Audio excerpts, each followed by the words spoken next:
I think we're live. Okay, so just a reminder to the commissioners that you have to push the mic button to make sure that our stenographer can hear us. So time is 12:15. I call the Finance and Administration Advisory Committee to order. It's our second meeting. And I wanted to announce that Commissioner Mike Ward has decided to join this advisory committee officially, so we'll add him to the roster. And Commissioner Blanco is unofficially joining us for this meeting. Okay, if somebody else wants to chair, I'm happy to turn that over. No one? You're doing a great job. Could we call roll?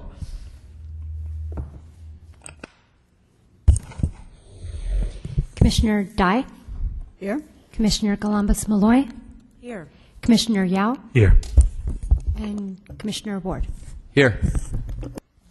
Great. It reminds me we forgot to do that in the public information meeting, but I think everyone could see us. So, great. So we have a couple of members of the public here. Before we begin with the agenda for the committee, would anyone like to make an opening statement? Okay, seeing no one approach the podium, we will look for input from you at a later stage in our meeting. So I thought we would begin with our executive director, who has just passed out a couple of handouts, I believe are made available to the public as well. If you don't have a copy, you can come up and get one, so you can follow along. But why don't we start with the executive director report on our budget. Mr. Claypool, actually I have a friendly suggestion. Given that the bulk of our time here today I think will be spent on budget and budget augmentation, the other agenda items seem like we can hit them fairly quickly, so perhaps we could look at starting with agenda item number 2, and that way we end on the budget items. Is that? Sure. Okay, great. Okay. Starting with staffing and personnel, since the end of our Claremont session 11 days ago, we're still in the hunt for our budget officer. It was republished, and they are at the higher rate, and by the Secretary of State's office. We also sent it out through our persons of interest list. We've done everything. We have received no viable candidates at this time. We found a lot of people who would like to work at that level, but none of whom are qualified to do the work at that level. So we're still pursuing that. I think I had mentioned in the message that I sent out, as was suggested, I believe originally by Chairman Dye, and it was an excellent suggestion, so that you got an update 5 days ago of what we've been doing. I'm going to ask during this session that you allow us to do 4 short-term hires. By short-term, we have 3 individuals who are strictly contract specialists. One of them you will meet later or tomorrow if you haven't had a chance to meet her. Is Carol Umfleet. She was recommended to us by the Department of General Services. She has more than 25 years of experience in general service contracts, and she was one of the originators of the now famous CMAS contracts, which will be important to us when we finally get our contracts in place. We'll go to CMAS, and she knows exactly how it works. We are hoping, as I've been saying for 3 weeks, we're hoping next week we will have our IT contract finally approved. There's reason to believe that next week might actually be the week that it gets approved, because we've had some breakthroughs on that. Just having DGS kind of push us to the head of the table.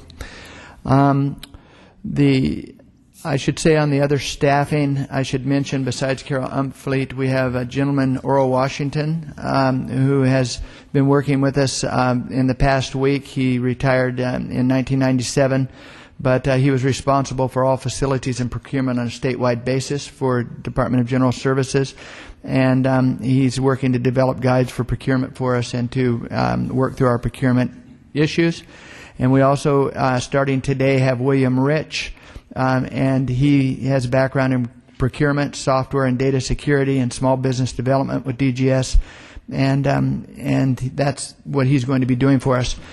When I talk about bringing them on a part-time basis, we secured their services initially with a personal services procurement contract, which is under $5,000, while we work to, get your permission, because we have to do it within the commission, to actually hire them, and then to create a job description for them with the Department or with this SCO, State Controller's Office, and Finance, which will then allow us to bring them on. I don't anticipate that they would be with us longer than 2 months.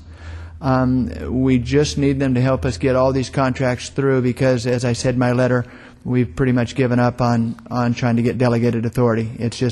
It will be one of the things that this commission can pass on as a gift to your predecessors, or you can pass on as a gift to yourself if you return for a second round. But we need to have someone sponsor a change in the. I think the change would actually have to go to the Constitution, but allowing this commission to be exempt from the not from the rules of the state rules of contracting, but from the delegated authority clause. So the last person, I said there were 4, so there are 3 procurement specialists, and then Kirk has identified a person that he wants to bring on as a half-time position to help him with the legal work. We would bring them on, this individual on for 6 months. They would be at a senior counsel 4 pay, which is a fairly high pay, but would be at half-time and would just work the hours that we needed her to. She is extraordinarily qualified, worked for the legislature, has worked for a lot of nonprofits. She has government experience. She has non-government experience. I don't have her name. We will have it tomorrow, but I'm hoping that we can get her approved in that half-time slot. In the meantime, we are also going to use a personal services procurement contract for her, so that we can put her in place to help Kirk do the training and so forth that needs to be done for the commission.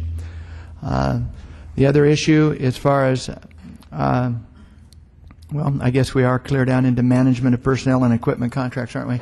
But the only other issue that we have is that we're planning on providing the training online to the commissioners for sexual harassment and ethics, and we'll be sending out that flyer. Those are fairly small contracts. In fact, I think one of them isn't even a contract. I think we can get the ethics for free.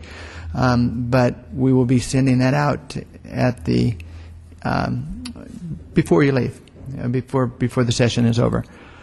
So I think that pretty much nails down what I've been doing. Does anybody have any questions? Question on the staffing and personnel. What's the equivalent full-time hits that you're working to at this point in time? Okay, so the equivalent actual position for Ms. Umfleet would be the same position that we would have for the budget officer.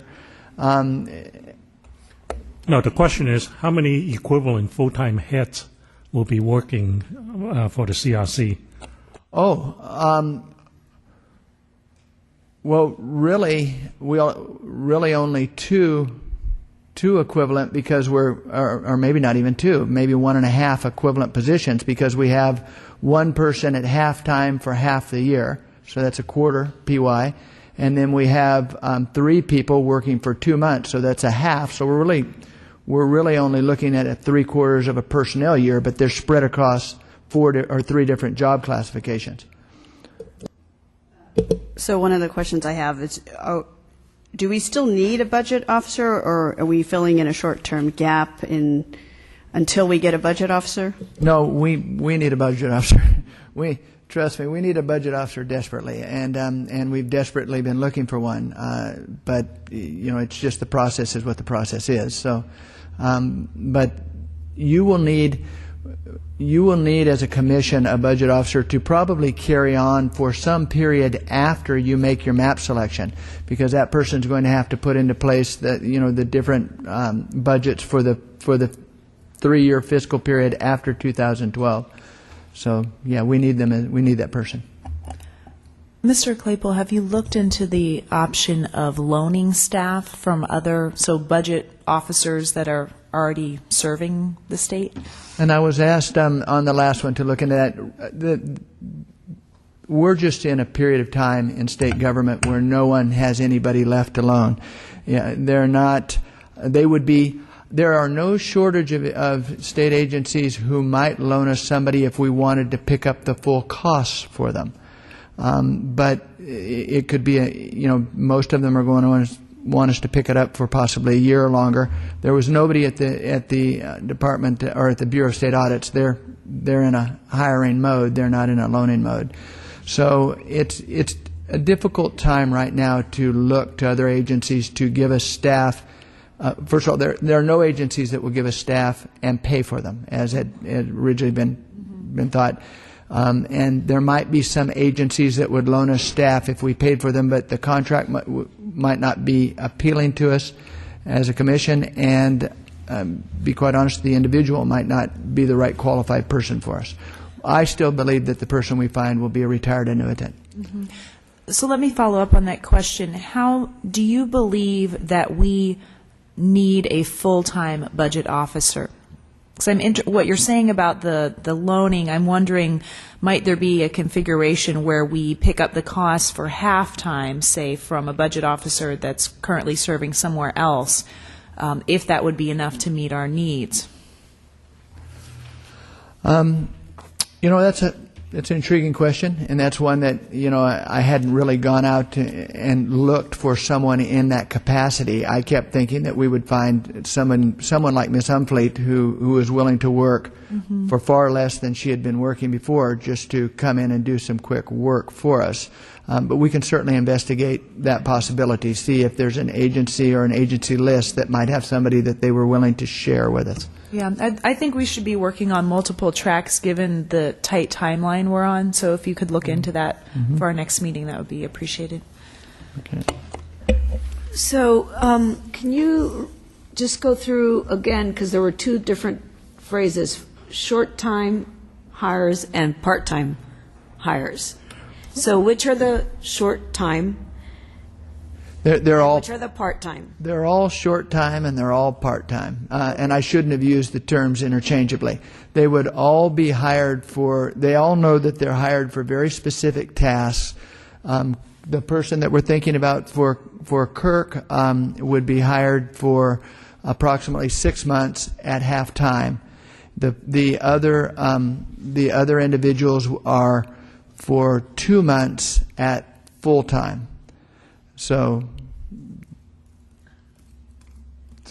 they are. I shouldn't say they're part-time, should I? If they're going to be full-time. Right. That's why I'm sort of confused. Yeah, and let me eliminate the confusion. 2 full-time or 3 full-time for 2 months, 1 half-time for 6 months.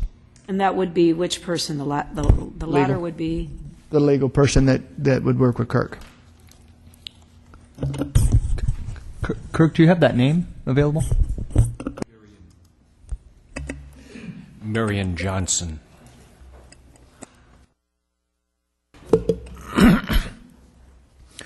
If I were to ask you how much money have we spent and how much money have we committed, do you think we know?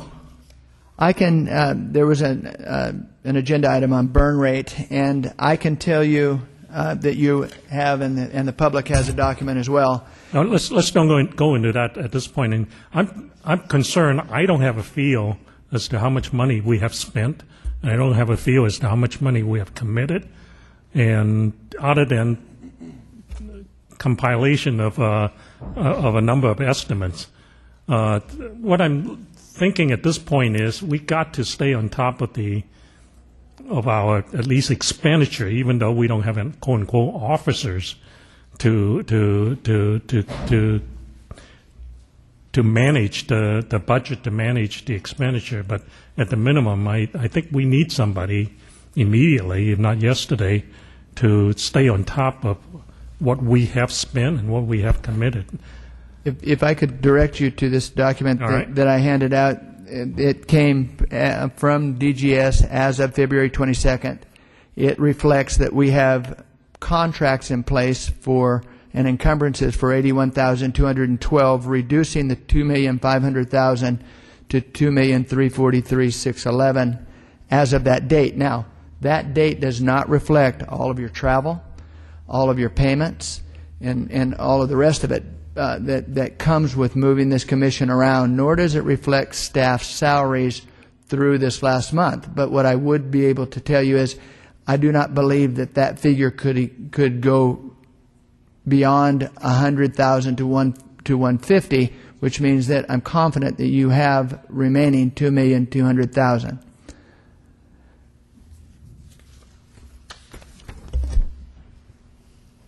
But that's the best I can do, because My thinking at this point is, can we just get somebody to stay on top of the numbers as compared to constantly being a month or so behind in terms of an estimate that we probably have another $100,000 of liability associated with the number that you're giving to us. First of all, even when we get a full-time budget officer, you're only going to get an estimate in time because you're always going to have travel expensing claims that are outstanding that they're not going to know about. We're never going to be able to give you an exact dollar amount as of exact moment, but we can be closer certainly than the estimate I gave you. But during this last 11 days, it was with only 6 staff. It was far more important to work on getting these contracts in place for our line drawers, for our VRE attorneys, all the things that we had, than it was to worry about a budget that we were confident we were well above. Oh, thank you, Mr. Claypool. I have a question for Mr. Miller. The halftime senior counsel that you're planning to bring in, what specifically will she be doing? Well, a good example would be the experience we had this morning, where it was helpful to have a lawyer in 2 committees at the same time. I expect that will be an ongoing challenge for us. Another is that we are calendaring, as you know, an unspecified but a large number of commission meetings around the state. I'm concerned about coverage there. A third area is Public Records Act's requests, of which we received our first one this week, which can balloon into a voluminous staff process to respond in the statutory time that's required for those.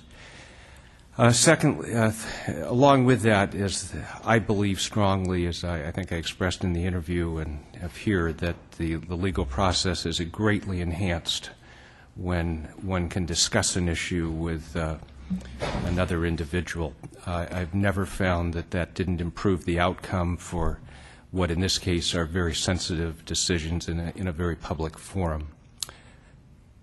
Great, thank you. So this is staff attorney, this is not obviously the voting rights attorney position. It's just to help us help you staff our legal needs. This is a retired annuitant. Person we identified is unusually talented to be available. She was nominated to be a federal court judge, not confirmed due to the political process, and is willing to work as at what's called a staff 3 level. So it is not a VRA, and it would be essentially an on-call type of arrangement. So the halftime is just an estimate. That is correct. Great. Are there any other questions from the commission on the staffing, personnel, IT services? It's a staffing question bleeding into IT. I believe we had one additional position to fill, and it was an IT position. Is that correct?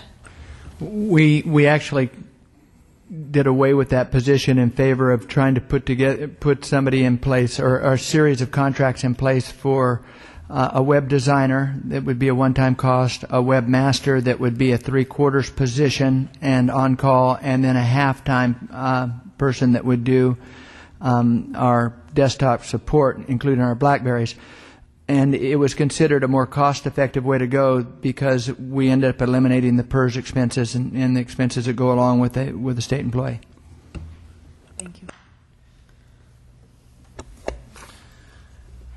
You know, again, the website is lagging very, very far behind. Case in point is Mr. Anchetti's bio is not up. He's not been acknowledged as being part of this commission based on the website. And I don't know what else we can do to correct that from the public standpoint. That's not a very good indication of transparency. Let me address that since Okay. we had this discussion in the Public Information Advisory Committee, and I made this suggestion in a discussion with Mr. Wilcox yesterday. And we are moving ahead on it, which is to basically do an alternative Facebook presence, because we will have full control of that and can post anything.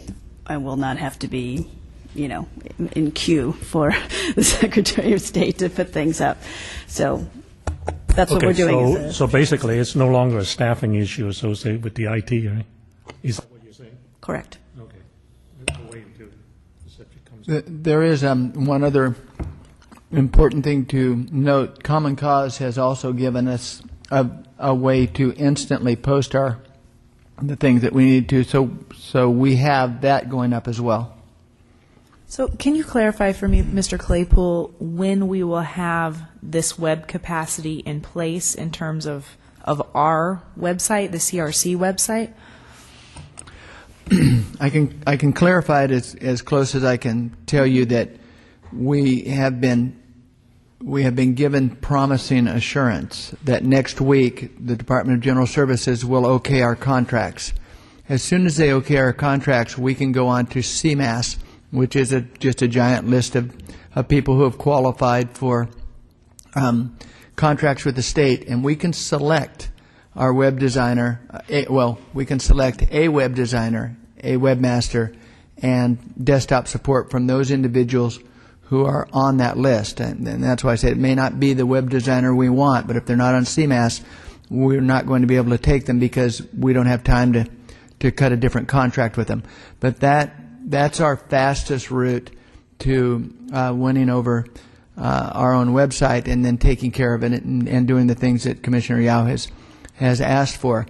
I also want to say that yes, it's been difficult with our website. And the downtime we had with it last week was attributed to the election in Southern California. The Secretary of State's office continues to work as well as they can with us, given that they didn't hire their webmaster to be our webmaster, and they continue to be very supportive of us. So I don't want this to fall on them. Our biggest problem has just been getting through this contracting issue with DGS. Could you clarify for us and the public about what CMAS is? And it sounds like it's a pre-qualified list of vendors. It is, and I wish we had Carol here, because Carol Umfleet actually was one of the people who invented CMAS. That's how well qualified she is. But it's basically a large list of vendors who for all the services that the state can ask for in virtually any arena, they've applied to be on the list, and you have to get 3 competitive vendors in any one area, as I understand it, in order for you to have a CMAS list there. And there's certainly plenty of webmasters and web designers available on it. But once they're on it, they're pre-cleared by the state to offer their services to a particular standard and to know all the different contracting procedures, and also, I think in some cases, to provide a specified rate. But I could be wrong on that. But at any rate, if you select from CMAS, then everything goes very quickly. Thank you. So I just want to double check that we've covered all of the 4 items under the agenda: staffing and personnel, information technology. I don't know that we had anything on facilities, management of personnel and equipment contracts. I just had a question. Did those reducing IT to those 3 different positions, did the technical committee meet on that yet, or did they have input into that? That was actually a decision that was made fairly early on when we were talking about staffing. I think it was our second meeting together. Yeah. It seems like it was about a year ago, but it was actually about 3 weeks ago. Yeah. And we just made the decision that it was more cost effective to do it that way, and it was a recommendation that came out of the Secretary of State's office because they said it would just save us money and save us time. And it was the last week of January. And so the IT person that we're hiring short-term is who, that you referred to earlier? Oh, no, I apologize. We have a contract specialist in IT services, and that individual is William Rich. And what William has been working on is pushing that IT contract through DGS. What's his last name again? Rich, R-I-C-H. I see. So he's an expert in how to get these IT contractors. Yes, got it. He's our DGS guy. And Mr. Claypool, I know everything we give you is priority, but as I'm thinking about the timeline for when we're going to begin our meetings, our educational meetings in March, to me it seems pretty urgent that our website is functional and current at that point in time. And without being on the technical committee, I'm just hoping that we can aim for that we'll be able to advertise through our website and be able to kind of keep updated information there, and if not, that we have a really strong backup mechanism in place until we get to that point with our own website. As all of you are becoming profoundly aware, we can aim at a lot of things, but DGS has pushed us to the front of their process. But it's still a very cumbersome process. It's a process that looks in terms of months and years. It doesn't look in terms of days and weeks. I would say what we have done, and I wish, I don't know if Rob is here, but I can speak for Mr. Wilcox, but I mean, we basically are not going to rely on the website. I think you should assume the website is dead, Okay. and that we're going to switch to a Facebook presence that we have control of, that does not require IT specialists to post simple things, and rely on our network of partners to get information, because they can put things up in seconds. And all we'll need is put a disclaimer on the website saying, for the latest information, please check out. And we need to go around this because we're not going to solve the state contracting problems. So a follow-up question on that. I'm on Facebook. However, if I did not have an account on Facebook, would I be able, as a member of the public, without an account, be able to view? Absolutely. And Okay. in fact, many nonprofit organizations have switched to Facebook as their primary websites. Great. So, I think this dialogue is a great example of Kirk's need to bring on that some help, because I know when the communications subcommittee, and I don't want to participate in steering this dialogue to a communications issue, but we actually had a question about legal sufficiency and the ability to do that with Facebook and partner websites that I don't know has been resolved. So that's something we'll have to take up in full subcommittee. I remember earlier on, and I will look for it back in our meeting archives, that it was recommended to us there were 2 documents, and one was a legal guide to using social networking tools for state efforts. And Kirk, I can pull it up and send it to you to see, but it was recommended to us as we were considering using things like Facebook that there were some considerations we needed to have on our radar. The one thing, and I know that we have to get proactive and move around this thing. I wouldn't call our website dead, but it is on life support. And what I would say, however, is as soon as these contracts are put in place, we have every intention of having a robust website of our own. So I think that we have to look at things like Facebook and so forth as brilliant augmentations, but we will have that presentation at some point. On the other hand, I just want to state that we need to not get totally focused on the fact that we need to have our own, specially designed website. I mean, we need to communicate with the public, and if the most efficient way to communicate with the public is to use the existing infrastructure, which is free and does not require technical expertise to update, then we should use it. It may turn out that it is more effective and expeditious to go ahead and use that as an alternative. That's something we'll have to check. Right now, it's a short-term solution.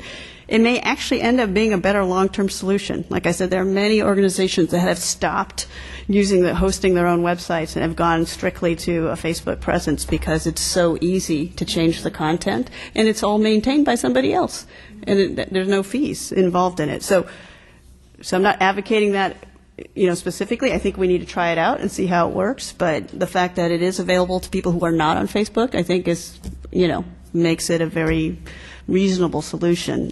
In fact, I just talked to Mr. Wilcox yesterday, late afternoon, and already they started working on it. So that's how fast you can do it.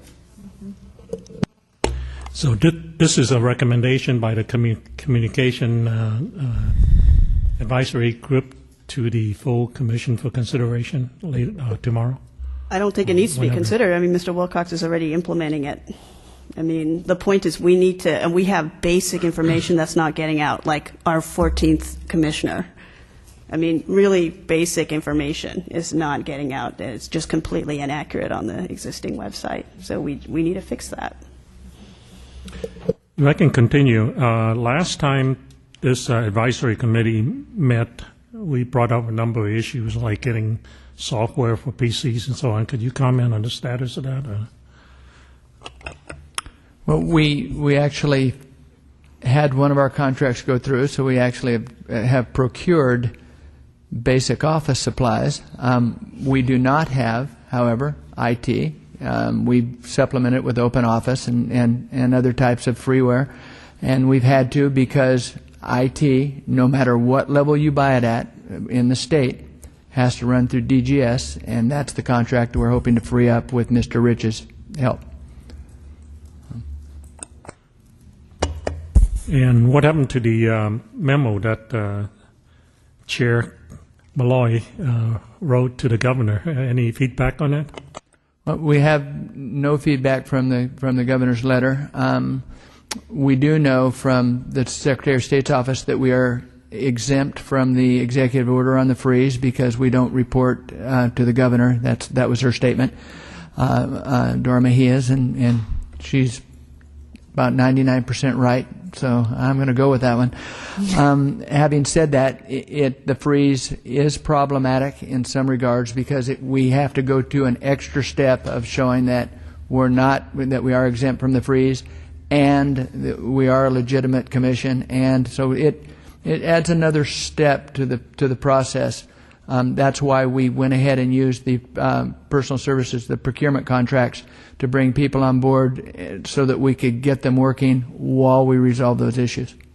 Mr. Claypool, can you clarify one more time? Who do we have to prove our exemption to? You have several players. You have Department of Finance, who has to weigh in on approval of money coming from our budget. You have the State Controller's Office, who has to key in our position, so we have to give them proof that we have a position that's justified, that the job description that we give them justifies the amount that we're paying them and the position that we have for them. And that all flows through the Secretary of State's office because their HR is still handling a lot of that for us, although I think as of March 1st that will transfer over to the Department of General Services, who we have an HR contract with. So you have three agencies really who are involved in taking care of our hires and putting people in place. I would like to, and I'm looking at the agenda, and I'm not sure where we'll put it in, but for us to take a walk over to the governor's office while we're here in Sacramento to follow up on the letter, if possible. So let's talk about that later after the meeting. Yeah, Commissioner, I agree, and I think this has gotten to. There was no way that we could sort of know this going in. If we had been Sacramento people, we would have known, but the whole point of this commission was that we were not insiders. And I think that this is it's not acceptable that we're functioning like this. And I don't mean that in terms of our staff. I mean, it's unacceptable to us as a commission that was set up by the voters, that we're operating as if we were a long-term agency with all these restrictions. This is not a long-term government agency. This is the Citizens Redistricting Commission. I don't think we should just take a walk over to the governor's office for our letter. I actually think we should meet with the chief of staff, with the governor's chief of staff, immediately, perhaps while we're here, set up a meeting and explain the nature of this situation where we are having to do our business as if we were an agency of the state and everything that implies, with an August deadline, which is a deadline to the voters. And we need to get some high-level waivers. We need to have high-level intervention in this situation. It's admirable what our staff is doing. We should not have to be dealing with this piecemeal the way we're doing. I think if we had known as a commission or as commissioners everything we were facing, we would have probably realized this 2 months ago. But we're just getting acquainted with what probably the rest of the world knows about state bureaucracies. But I don't think it's acceptable. I don't think we can keep working around it by getting half-time, hiring somebody to help us go navigate the process of DGS. That's not what we should be doing. We should be actually having some exemptions permanently in place so that we can do our business, and we should be able to talk to the chief of staff and to the governor if that's necessary about what are we going to do to make this work. Mm-hmm. So, Mr. Claypool, could I ask you to work on scheduling a time in the next 2 days, see if we could meet with the chief of staff at the governor's office for at least the chair and the vice chair and potentially the full commission, depending on who's available from their end? I'll go over there during our break. Okay. Yeah, I mean, I think the fact that we have to hire a short-term contract procurement specialist in IT contracts to hire our IT contractor just kind of illustrates the ridiculousness of the levels of bureaucracy that we're having to deal with, and that we're, even if there are plenty of webmasters on the CMAS list, that, the fact that we're restricted on who we can hire, that just seems like the kind of flexibility and freedom that we need as essentially a startup organization, is completely been taken away from us. When the initiative was drafted, and there's a lot of brilliance in the initiative. When I first read it, it seemed rather circuitous to me, but it has turned out to be a rather remarkable process. But that was the place where when they exempted us from the hiring, they needed to exempt us from the contracting as well, and give us that delegated authority. The one thing I will say is what we asked for from the governor's office was assistance in doing exactly what Commissioner Blanco has asked, to help us move through the process. The one thing that they won't be able to do in the governor's office is to actually exempt us from anything, because most of that's written into the Constitution, and so that's where the change is going to have to occur, as I understand it. So I will go over and ask for this meeting and see what we can facilitate while the commission's in town. But I think that in addition to the governor's office, it occurs to me that since these are, as you say, perhaps constitutional issues, that another person we should speak to is the AG. Because this is potentially a legal matter, and we might be able to get some kind of AG opinion that expedites the process, that sort of interprets our standing vis-a-vis these traditional constitutional requirements, and having that AG opinion could potentially expedite things. So I'd be more than glad to work on. I would attend. But I think we should do a two-prong approach, and also reach out to the AG's office about this. And Mr. Miller can. Yes, I was just thinking also may want to talk with the leadership of the Assembly and the Senate. They have been gracious in talking to us thus far.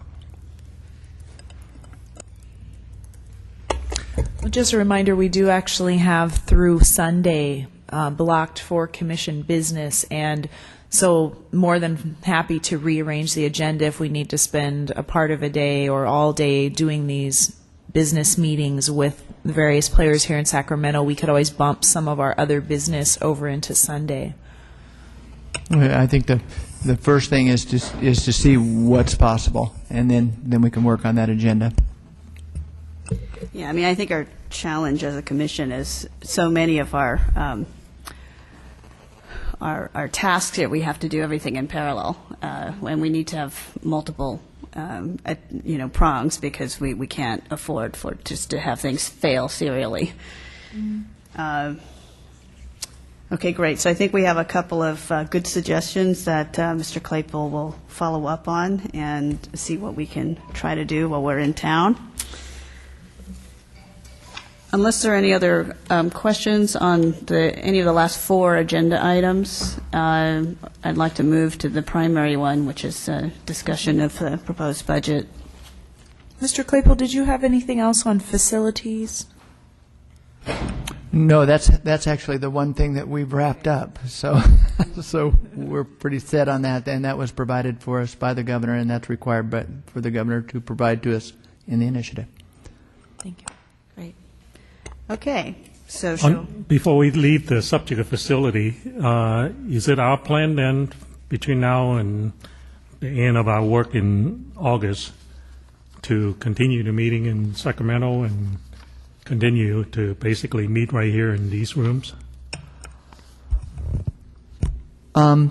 We have actually. It's a good point, and what I did, and this isn't actually a schedule for you. It was my budgeting schedule, but this is the way our months are starting to shape up. And the red is all the places where we're going to start having input meetings, and we're going to have the blue, our community, our educational input. Now, I apologize for not providing this to the public and everyone else, but like I said, I only use this to budget with.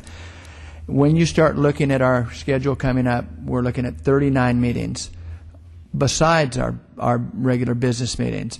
And I'm estimating that we will also be looking at about 36 days worth of business meetings in this fiscal year, and about 12 or about 11 business meetings in next fiscal year before we actually have the maps into the Secretary of State. So we're looking at a lot of meetings in a lot of places. If we were going to start moving the business meeting venues, that's fine, but logistically it starts putting on some miles and will make it more difficult for us. Now, fortunately for us, the alliance that primarily associated with the Irvine Foundation very graciously offered to help us with venues. And so that's a great deal of help. But for the business meetings, I would suggest one of two things.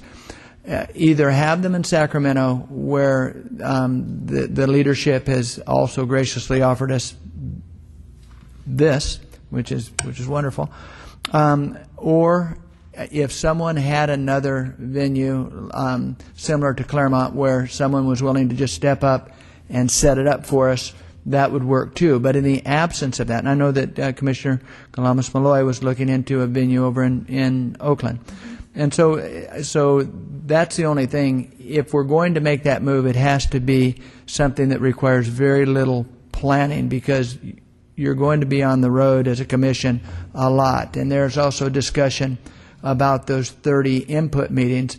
And I think we've heard a variety of different speakers talk about either splitting up, but then we've also heard a lot of people say you can't really split up because you need to hear the same information. I don't know how this commission is going to make that determination, but if you don't split up, then it makes it even more problematic to have it in a lot of different places. Yeah, I personally think that we're we're going to have to split up. It's just logistically impossible for all of us to go everywhere, not to mention, continue. I mean, this is the Citizens Commission. All of us have other work obligations and personal lives as well. So I think we need to stick with an assumption that we'll try to make as many as we can, but we ought to be willing to, proceed with as many commissioners who can show, as long as we have a minimum number. Well, given those restrictions, then I would strongly suggest that at least for the business meetings, you have them in a place that you're familiar with, and you're all getting very familiar with Sacramento, and that makes that part of the planning fairly pro forma, so that we don't have to do a lot of shifting, unless we get a great venue in Oakland, which I would strongly suggest. I know we have a great venue in Oakland. However, I am also cognizant of the fact, look at now this meeting and the meetings we're going to need to set up to try and deal with some of the issues that have arisen. We could not do that if we were not in Sacramento. And so that is something that I think we'll discuss with the full commission when we get to the schedule and location of future meetings. Okay. All right, I think we're ready to talk about the big kahuna, which is our budget, and the assumptions that went into that, and how we're going to ask for the necessary resources for us to complete our mission here. Okay, so the first thing I believe that Commissioner Yao had also put together some documents. I'm not sure, would you like to have them distributed at the same time, or you want to go through this one first? Let me explain to my commissioner members on this advisory group. Independent to what Mr. Claypool has done, what I have done is taking the information that I absorbed over the last many meetings and try to put together a projection as to where I think we will be, obviously making a lot of assumptions on the way. And one of the major difference between what I did and what Mr. Claypool did in the document that he handed out is I assume that our budget, our necessary budget, is to see us through August 15 when we release the map. Whereas Mr. Claypool's forecast at this point is anticipating that we probably will continue to have a lot of work to do, especially the necessity to keep the staff together and keep the facility together in order to address those kind of issues. So his budget forecast goes beyond August 15. Is that a reasonable statement? That is an absolutely accurate statement. Okay. So there's some slight differences between the two ways of looking at it, and there are some minor differences in terms of estimating the number of meetings and the cost for cost for the reimbursement or the travel expenses and on and on. But those are relatively minor compared to the other differences. Commissioner Yao, do you have a separate document that we should be looking at? Yes, I do, but I would recommend that we go through Mr. Claypool's presentation first, because I think to some extent his is a lot more detailed because he has a lot more information to work with, especially during the section toward the tail end of his package called contracts, because my exposure to quote-unquote contracts is based on what we have discussed, but in fact there's certainly a lot more things to be done than those that come before the commission. So let's go through his numbers, and then afterward, if you're interested, I can certainly kind of show where I agree with it and where I have some disagreement. It might be more useful for you to just point out where there are discrepancies. Right. Okay, so one of the things that when I spoke with the Department of Finance, and this is what this budget is built up to do. It's built up to accomplish two ends.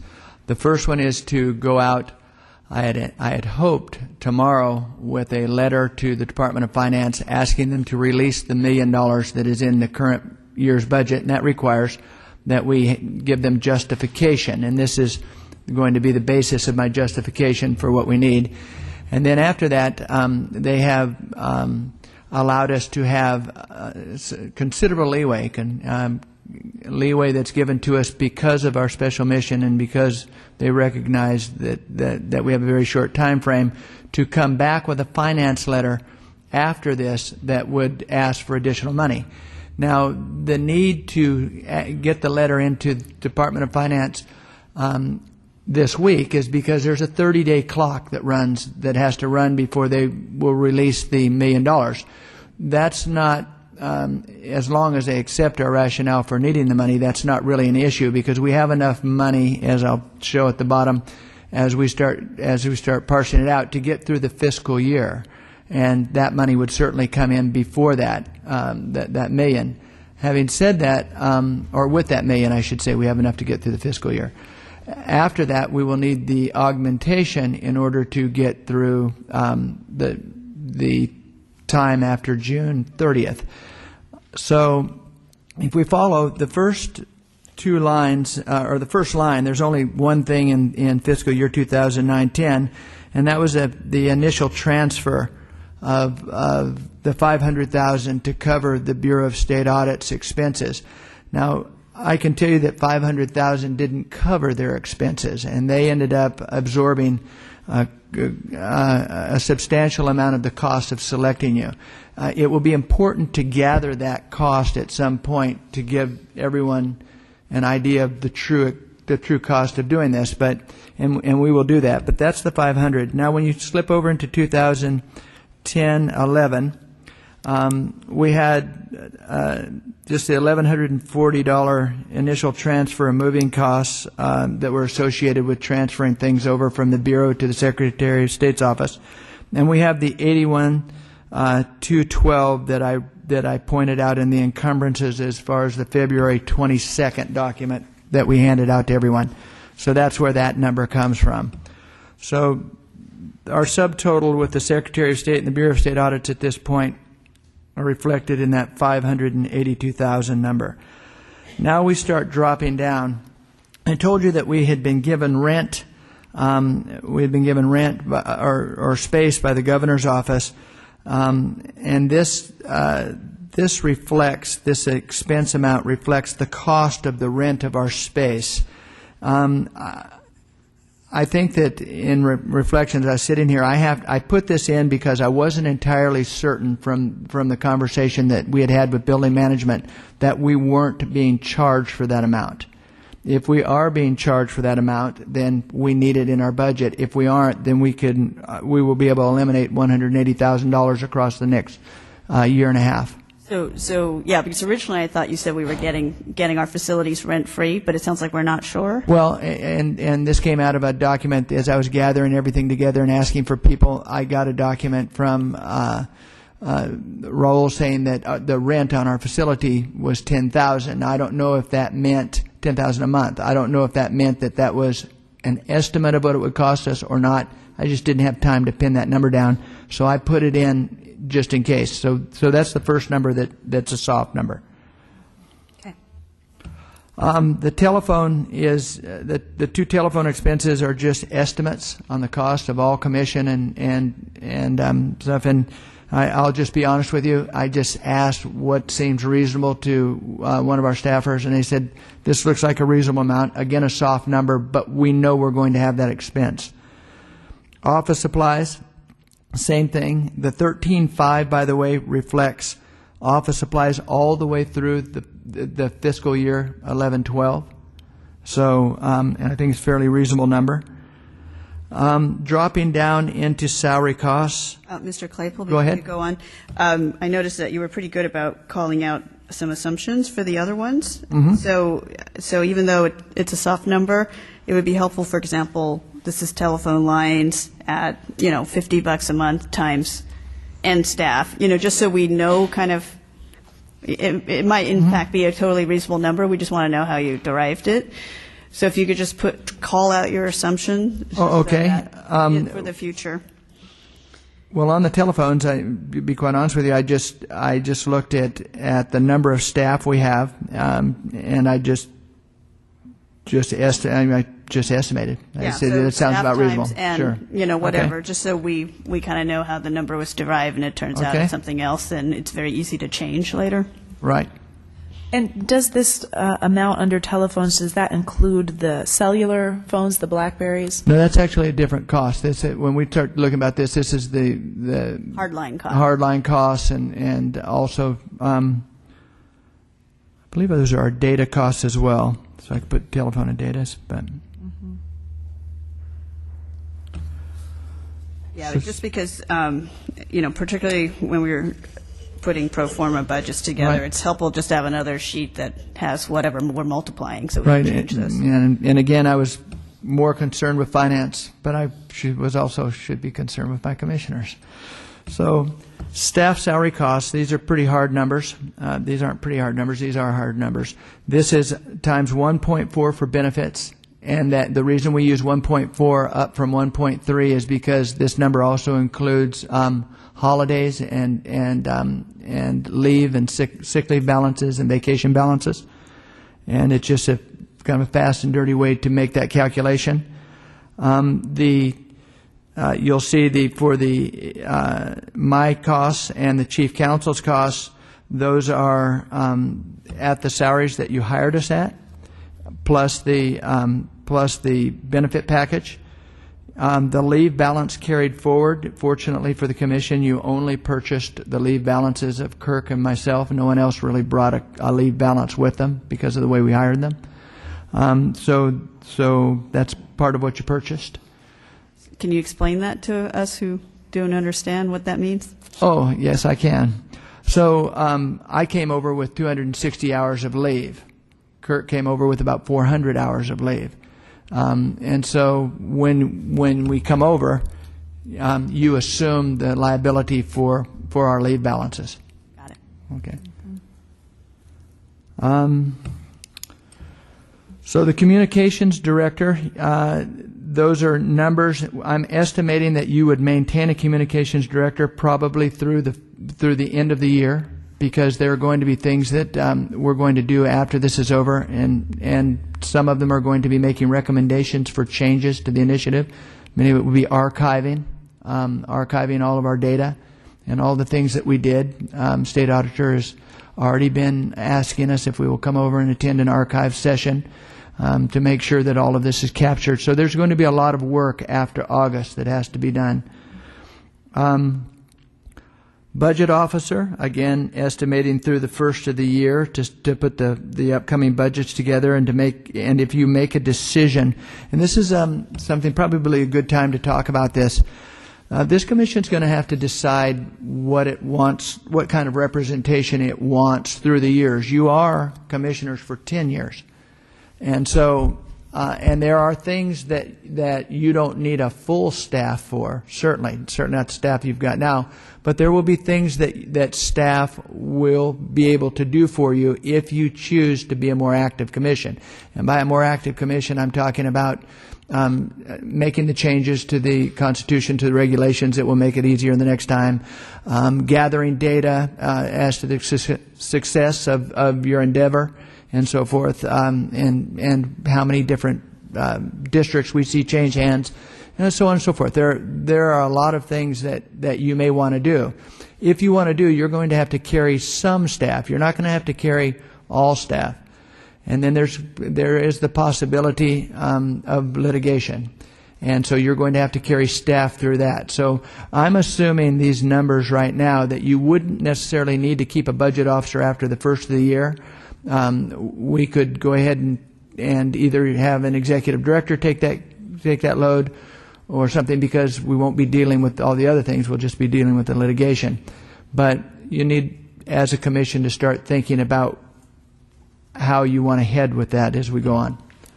Mr. Claypool, when we look from the communications director down through Right. the program analyst, is the assumption that all of these are going through January? I'm going to give you some dates. So and actually, before I give you the dates, I think Commissioner Yao is getting ready to have a question. When you brought up the term litigation, I thought litigation is not at all part of our budget. You're absolutely right. Litigation would be covered under a separate would be covered under a separate provision in the initiative that requires that the legislature fund any litigation that occurs after the maps are published. But you're going to have staff that will have been key in decisions for you, and you either maintain them. Kirk will certainly have been key in some of the decisions that were made, and we will have Public Records Act requests. We'll have a lot of things that will have to come out of your staff. No, I certainly do understand what work is necessary. That would go into defending a litigation.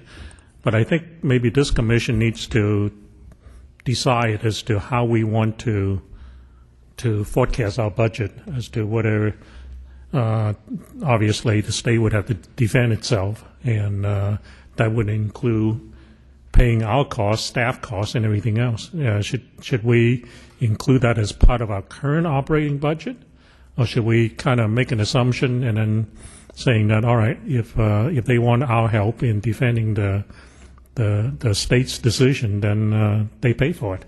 So I think we probably need to give staff a set of guidelines so that we keep the budget forecast consistent. I think that's right, Commissioner. Perhaps in the legal advisory committee, which meets today at 3, we could talk about this, because I think it's tricky. The AG is supposed to represent us, and they will have, but it is true that to the extent that staff has to go through records, to the extent that we are asked to we will have to prepare a report, obviously, that goes along with the map, but to the extent that we are asked to compile information from our own files, that the staff is asked to do all that. Is that really commission staff budget and our budget, or is that defensive litigation budget?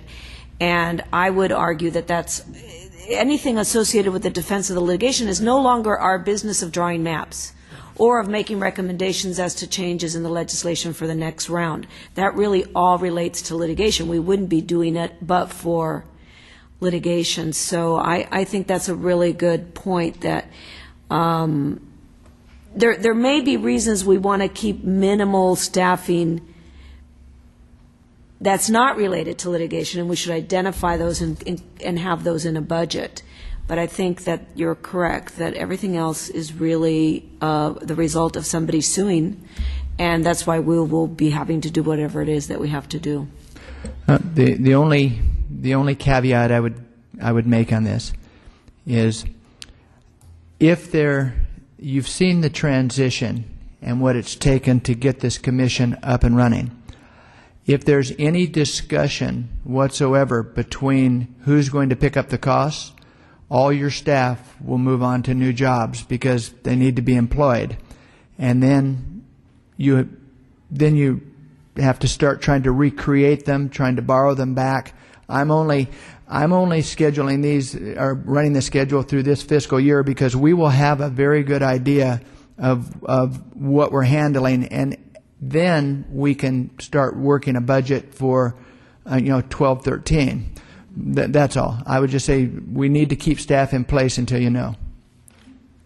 Okay. Maybe we need to keep two sets of books in terms of forecasts. One is to organize it properly based on the way we see the job, not just finish drawing the map, but in the time period beyond that. And then the other one is to basically keep the finance straight up until we deliver the set of map. So I don't know how else to handle it, because organization planning certainly is appropriate. If we don't budget it, staff's going to leave, and you really don't have any choices at that point in time. But at the same time, our task, based on the way I understand it, is drawing the map. Yeah, well, we have a budget that this proposal goes through fiscal 2012. So, I mean, I think we're covered for the near future. This is what's required. Yeah. The reason I ran this is what finance wants to see. Exactly. Finance doesn't want to see us stopping in August, because they're going to say, so you're just all disappearing in August. They want to see it run out as though we're going to be an ongoing entity. That's why I said to you, you're absolutely correct, sir. You have to decide what kind of an ongoing entity you wish to be, but for the purposes of going to finance and getting a release of money and an augmentation, this is the level of documentation I need. Okay, so you said you were going to give us some Dates. for your position. So for Communications Director, Budget Officer, and Office Manager, these estimates go through January 1st, 2012. For the Commission Assistant, this estimate goes through October 30th, 2011. And then for the Program Analyst, this estimate goes for the entire fiscal year. It runs out the same as with the Executive Director and the Chief Counsel. And the reason we differentiate between the two is because right now we have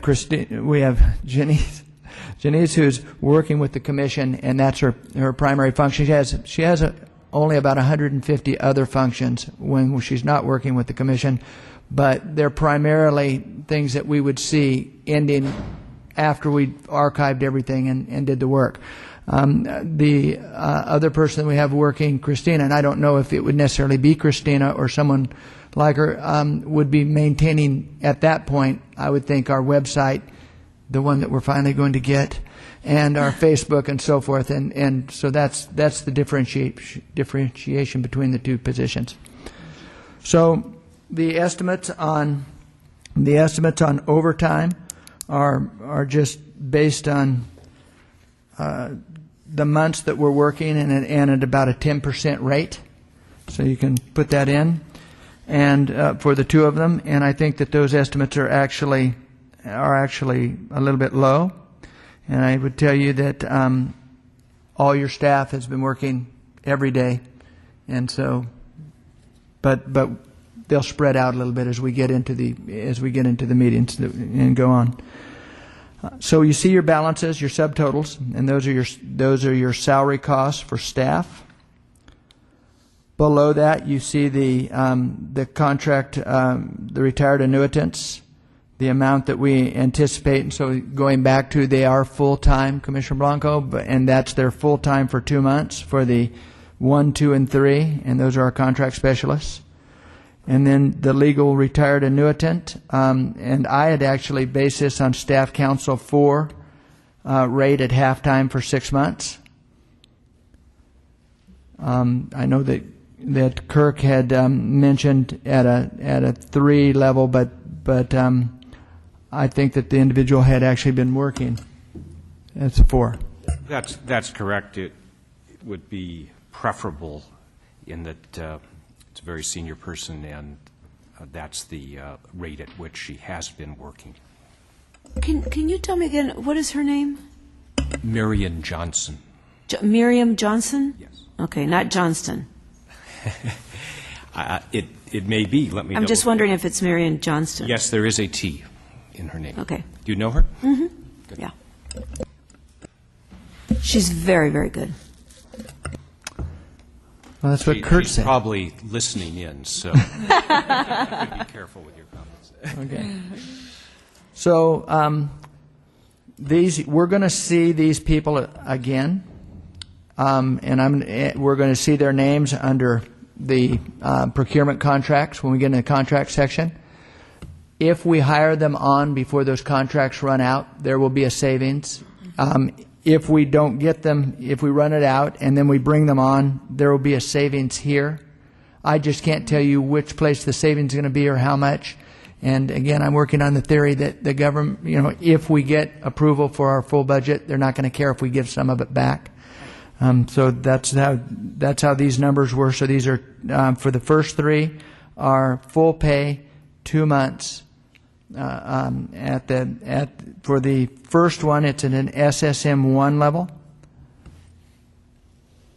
For Miss Umfleet, and for the next 2, those are at the AGPA level, and those are just state government designations. And then for the retired annuitant, that's at a Staff Counsel 4 level, half-time, 6 months.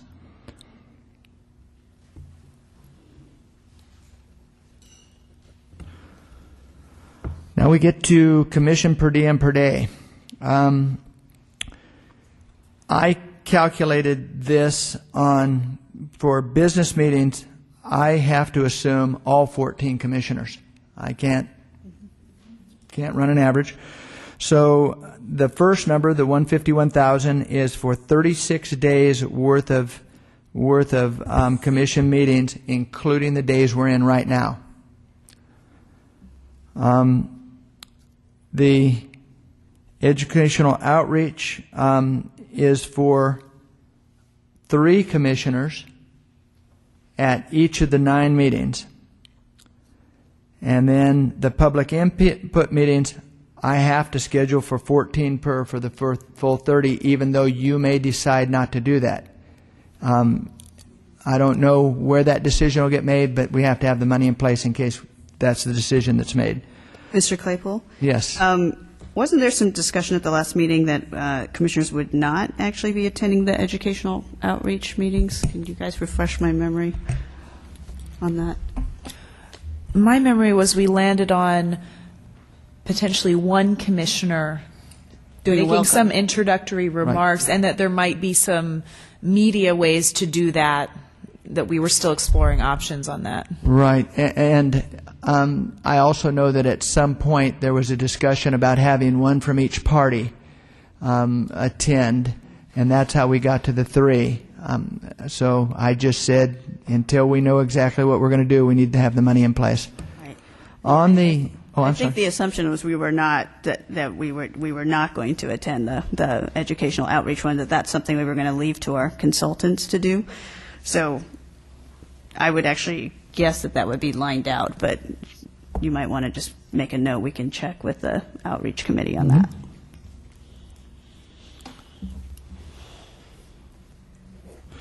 Okay, on the 11-12 business meetings, that's for meetings for meetings after. Let me grab the thing that I won't share with anyone. I'm sorry, you said 11-12. I'm not seeing those numbers. I'm sorry, it's fiscal year 11-12, and it's business meetings, second column, 63,000. Mm-hmm. So as I just looked through this, I considered that in July you would have 1, 2, 3, 4, 5, 6, 7, 8, 9, 10 business meetings following the or in July before we had the August 15th submission. And those business meetings I considered would probably be at wherever our contractor's location was as you went through the final steps of looking at what the public input was and the maps. It would be kind of an intense time. And then I figured 4 quarterly meetings for the remainder of the year. And this, again, is me budgeting for you, deciding that that's the type of commission you want to be. Again, if during this session you decide you don't want those quarterly meetings, we can take that money out. The only thing I will say is, if you take the money out, you'll never get it back. So that's how I budgeted. So that assumes 10 meetings in ahead of August 15th, and then 4 more for a total of 14.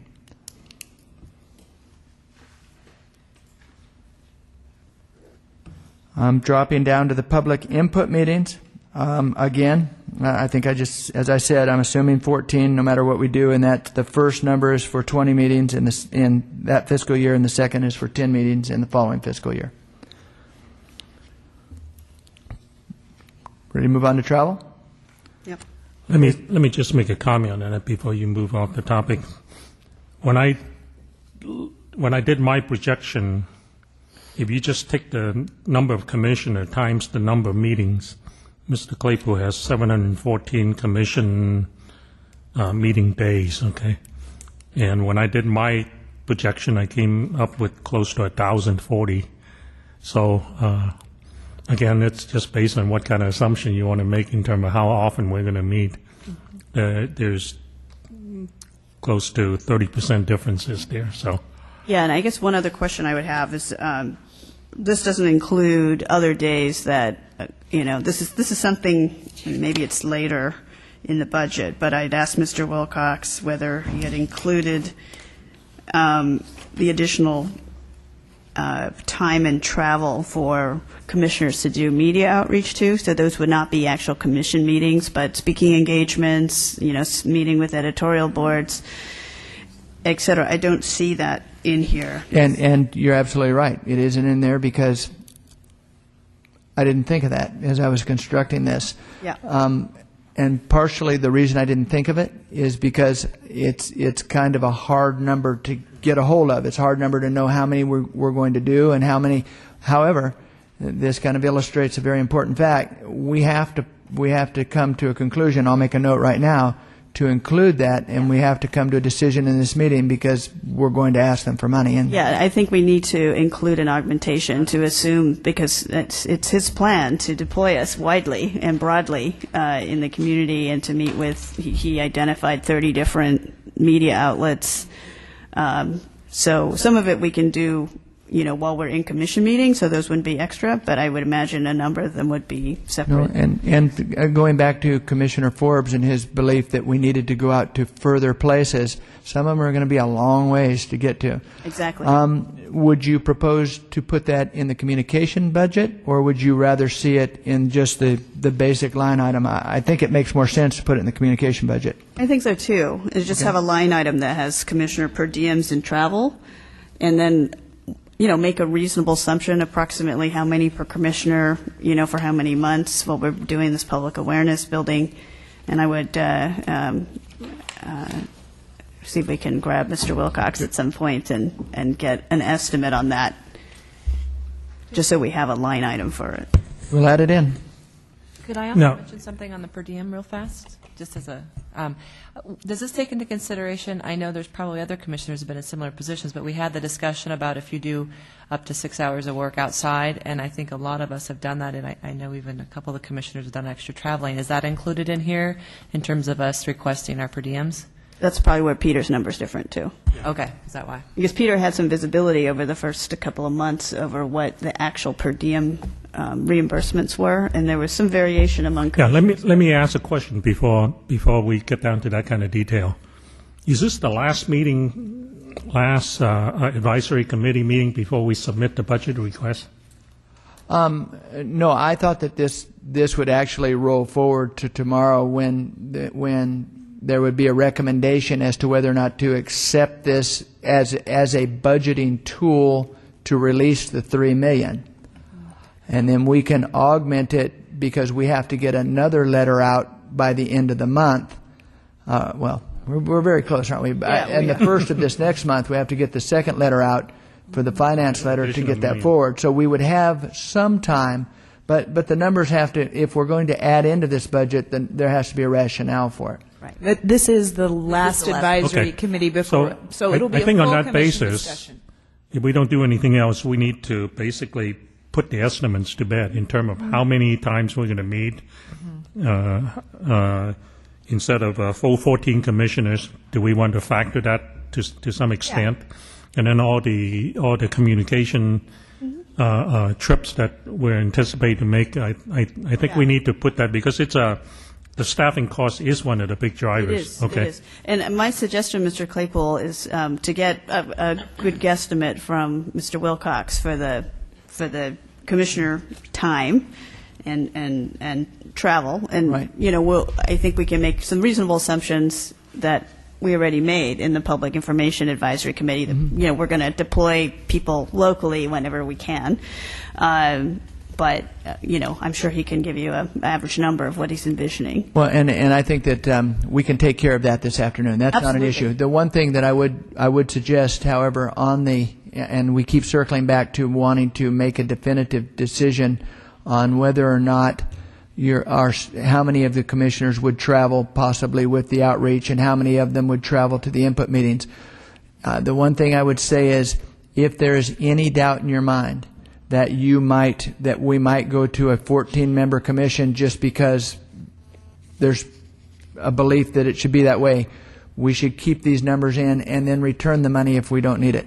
I agree. You should keep the 14 for the public input meetings, because I think we should probably agree as a commission that we'll do a college try to get as many people as possible, but assume that we're going to get some, people who are not going to be able to make every one. So I think it's fine to use 14 for that one. My understanding is it was going to be 0 for educational outreach, but we can revisit that with the outreach committee in the full commission meeting.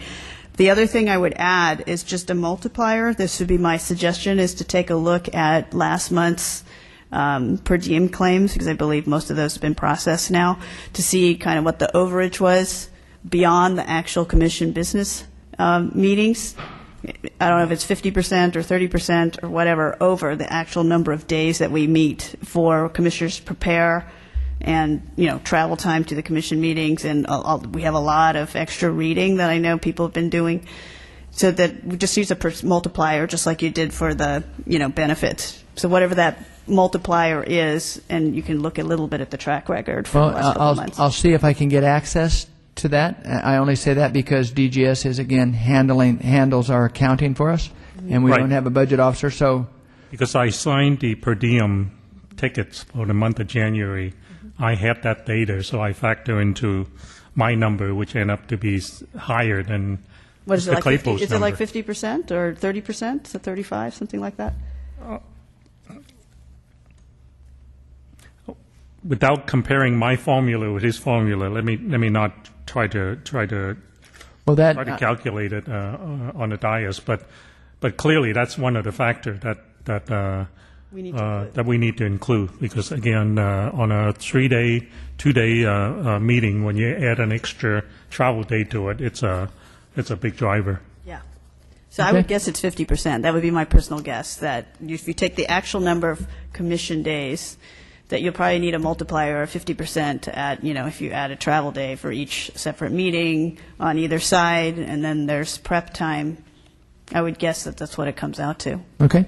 But if you have actual data, I'm that would willing. be better. Well, and the thing is, for this session, I can't tell you that I'm going to get access to that actual data. So if Commissioner Yao has done some work here, then it would probably behoove us to just take advantage of it and work it in. Great. Okay. So we go to page 2. Are we finished with page 1? We know that, or actually at the end of page 1, I'll work with Commissioner Yao on this. Oh, while we're on page 1, the expense for travel, or Right. the total reimbursable expense, looks like I did a quick calculation of your number. You have about $450 per day, and I was using closer to $250 per day. So somehow you and I probably need to sit down and resolve that difference. That's a big driver as well when you're looking Okay. at. I mean, we can. I just took mine straight off the reimbursable rate allowed by the state. That's just a roll-up of the cost categories allowed for incidentals, breakfast.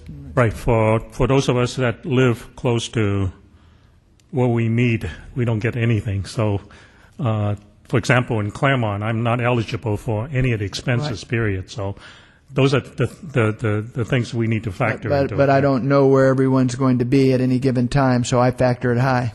That's why I'm saying. I know. I understand that. As I said, because it is a driver to the total number. So I would need just, to resolve again, it. annotate Right. this for the travel, that you're taking the per diem, hotel per diem, whatever, at whatever per day, times 14 commissioners, and just indicate that that's what you're using there, because that's a completely reasonable assumption, because we may move these meetings around, so the assumption is all 14 of us are traveling, and to the degree that some of us are not, it'll just save us money. Right. I'll annotate, and I'm going to annotate it for the travel, for the staff as well, because these were constructed the same way. Again, we may not have anybody going to the educational meetings, but I just added 2 staff. Don't know, at times you may want someone, whether it's a commission or a staff member, to be there just to see what we're getting and how it's progressing. The business meetings, Commissioner Dye, in the interest of time, because we have to be finished by 2:30, I would suggest that we skip the following categories: the business meeting expense and the commission communication budget. Those are very small numbers, and jump onto the contracts, because the contract in total adds up to about $2.7 million. Otherwise, we're going to run out of time talking about the contracts. That's a good suggestion, and so simply with a note here that that Mr. Claypool, you'll meet with Mr. Wilcox to add in a line item under the communications budget. I already have that note on my sheet. Okay, contracts. The first contracts that you see for fiscal services accounting and DGS personnel services, human resources, and CalSTARS, or actually the first three, those are just set. We put them in. To just let you know what CalSTARS is, it's the payment system. It's the way you get paid. Then we have translation. I just took 2 translators contingency at all meetings. It's a contingency fee. I worked it on the $750. I'll annotate that. $750 a day figure that was given to us by CCP. And I just said, I don't know where we're going to need translators, but when we need them, we're going to be able to need to pay for them. Line drawer, $750,000. Where did I get that number? Well, I heard one of our consultants last week say, they'll do it for 300, 600, 700, or $1 million. And then I heard somebody else say 700, so I'm just assuming that we're talking about a number in and around that range. You and I are in absolute agreement. I used $750,000 as well. Yep. So, And the assumption is we're going to negotiate, but yeah, we need to put a number in there. Moving on. There we go. Just a question on that? Yes. This is through June? This is for The first which? column is through for June the first 30th. column. Yeah. But the 750 takes us through June 30th, 2012. Well, really, the 750 takes us through August 15th. It's going to be an all-inclusive Okay, that contract. was I my- just spread it. I spread it between 2 fiscal years for Right. finance. Yeah, I think though I mean, I don't know how closely they will look at this, but there won't be line drawing after August. So technically, we should put it where it is, which is it's going to be in this fiscal. No, Well, I mean, actually- in the next fiscal year, but not in the following, Well, actually, if we're going to, I think the way and you're right, it needs to go, but it needs to go in next fiscal year because I believe we have the payment scheduled as completion of contract. Okay. So it'll all be, so I will move it and it'll be 750 in 2012 and there'll be no expense. They in this bill year. us, and we take 90 days to pay. Right. It buys us some, cash flow. That assumes a state budget in place. The next one I'm sure is the same, or the next 2 lines I'm sure are the same way. We're looking at the VRA attorneys, and the 150 was taken from an estimate that we received, and Kirk kind of worked with, and all I did below that. And I'm going to, by the way, put the whole 150 over for the same reason we just did it, because we're going to pay upon completion. And then you're going to see a second one there, and that's just contingency. I think that's wise. Okay.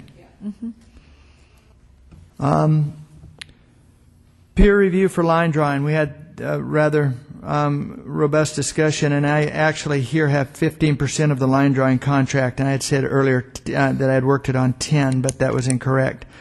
The commission has to decide whether they want this function, and this in the technical committee this was a big discussion. It has been suggested, and we've already seen this actually. We've already seen how quickly I think a very credible person or an entity in Q2 that I do not believe is nearly as political as they were portrayed, yet we saw how quickly they were portrayed as being political. I think that no matter who we get, there's going to either be baggage or the perception of baggage, or even the illusion of baggage, if you will. And the peer review function was a way that they used in Arizona, although nobody could remember exactly who did it or how much they got paid for it. But it was a way for someone to look at the final product and say, I've looked at the data that, before you look at it, I've looked at the data that was used to draw this map, and I concur that all the things you wanted in it, that you required in it, are there, and it's drawn in the right place. Or you get somebody who says, I don't concur. I think that they're not considering this point or this point or this point. Commissioner Anchetta brought up a very good point. He said, well, we might get wildly differentiated opinions. And so I said, that's where you need to be nervous. If somebody looks at it and there's a wildly different opinion about what's being presented in the map, maybe that's some information you need to have before you review the map. But it's mainly the object of the peer review is mainly to provide balance, the perception of balance, transparency to the process.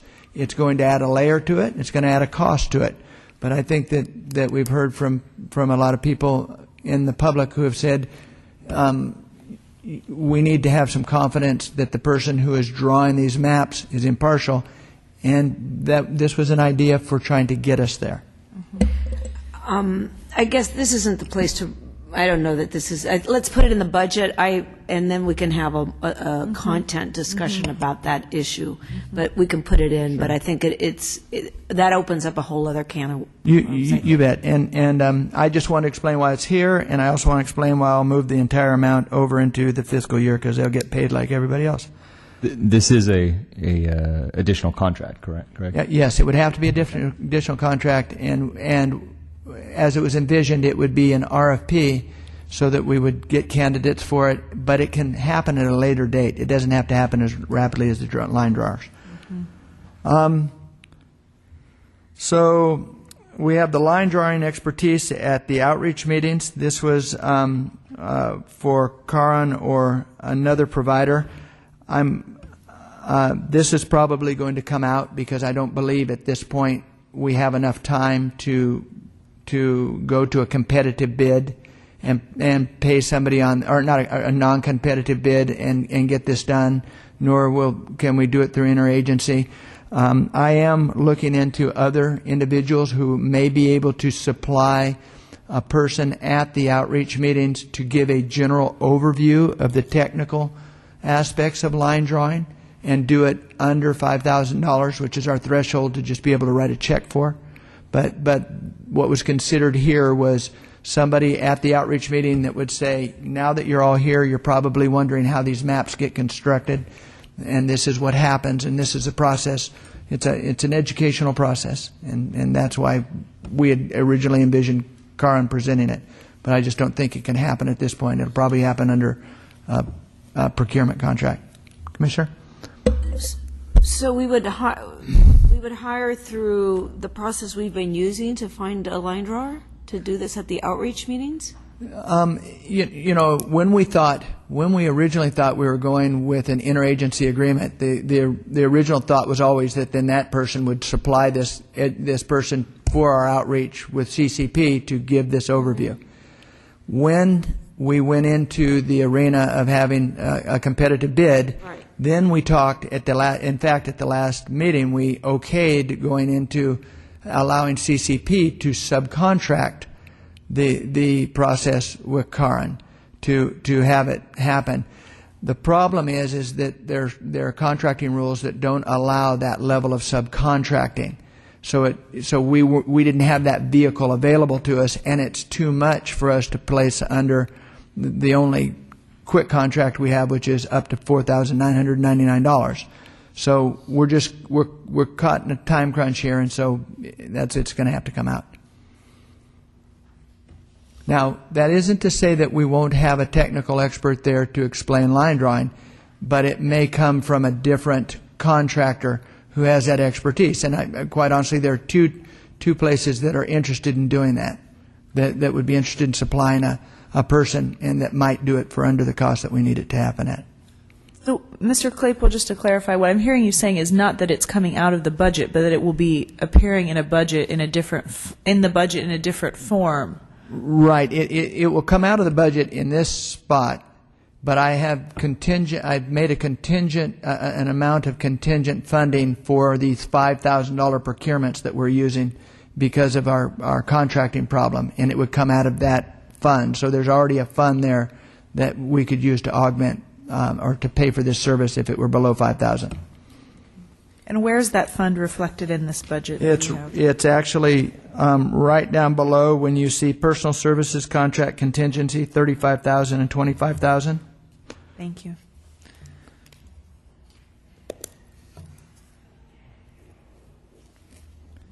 And this was actually something that developed today, so that's why the 20,000 was still there. Got it. We have these next contracts are already contracts that we paid for. So Q2, Sue Patterson, these are all different things that are just paid. I don't think that we need to go through them. We have the harassment training that I put in there. I talked earlier about that. We have the specialist. Now, here's where I said you'd see the three of them again. These are the $5,000 numbers. Fleet, Washington, and Rich, where we're contracting for their services. Now we have the retired annuitant, the legal retired annuitant. Same issue. We're going to secure her services same way until we can put her in place. Then we have the personal services contingency. Now, these are the web design. The next three are web design, web support, and desktop support that are in at DGS for those services.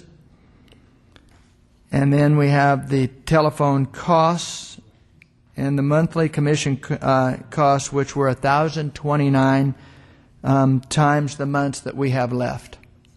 Okay?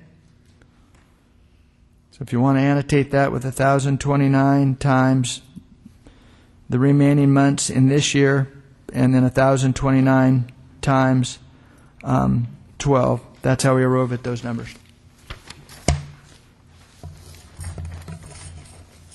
Now we go to interagency agreements on page 3. Kirk and I discussed this. The first one, the Attorney General pre-litigation support. We just put a number there as assuming we're going to have to pick up part of the cost for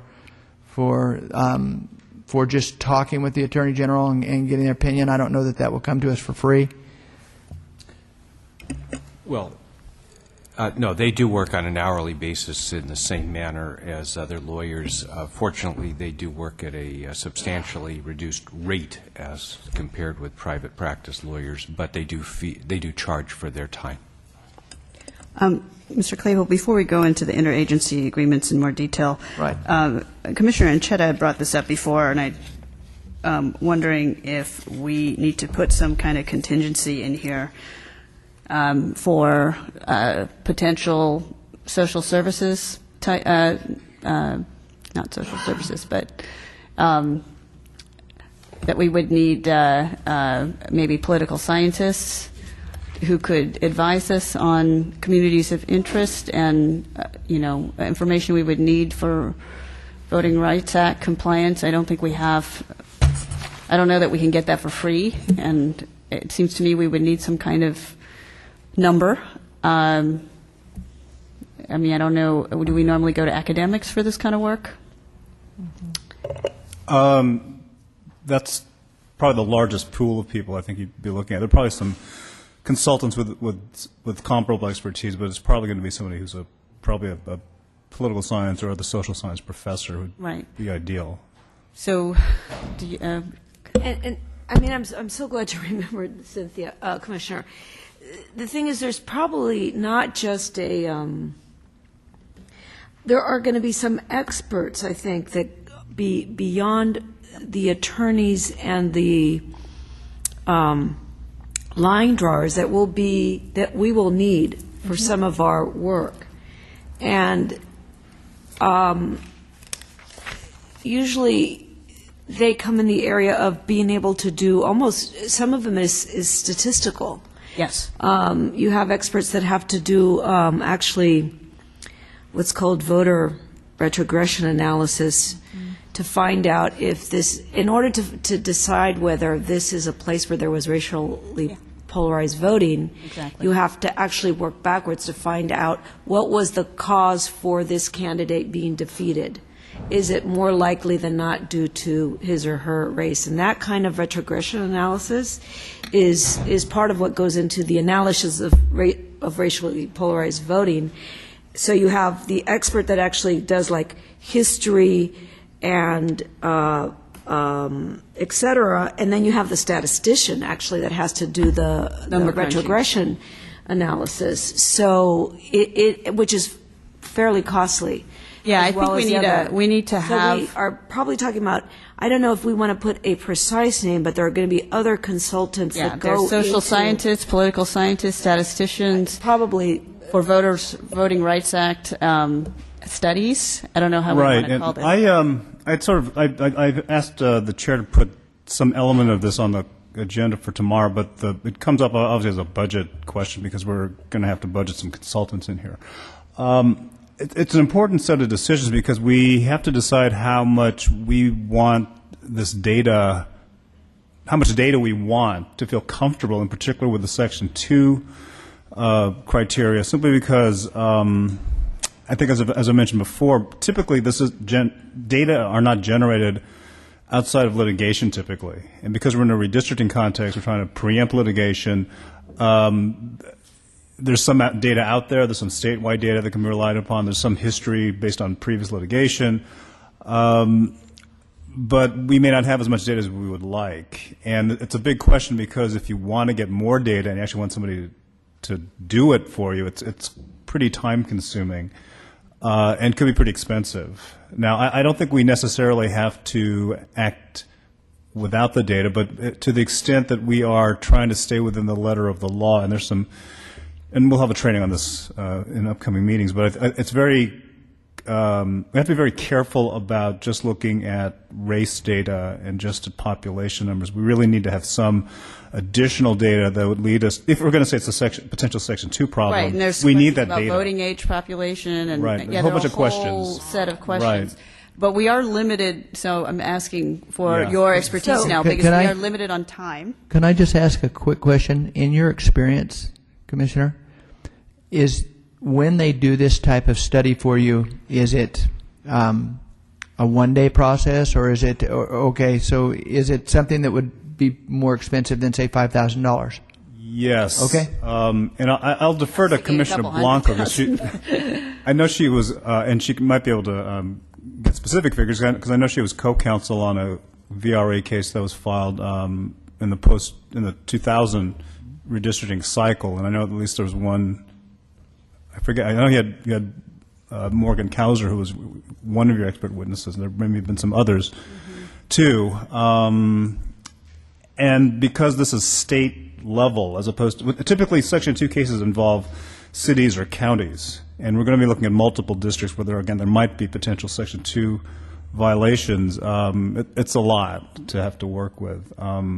I don't have figures off the top of my head, but it's So let me ask the question this way, because we need to come up with a number. Yeah, it is a big ticket item. Yeah, is it I mean, is it 100,000, It's 200,000? they charge on an hourly basis, and statisticians in this area will often charge $400 to $500 an hour. So Now- given that we have a limited time, so So- we can't do exhaustive studies. So given that No. we probably want some studies that can be done within the time frame that the commission could Right, actually and we consider and we data. certainly want. One of the reasons I brought it up is because I think we want as much as possible, even though we need to verify data that comes from the public, to the extent there's data can be generated by groups that are putting together statewide maps. Those are maybe advocating for particular Voting Rights Act compliance districts. That we share the burden in that sense, because again, I think that the data is just generally hard to come by. I think that we should, we would be safe if we put in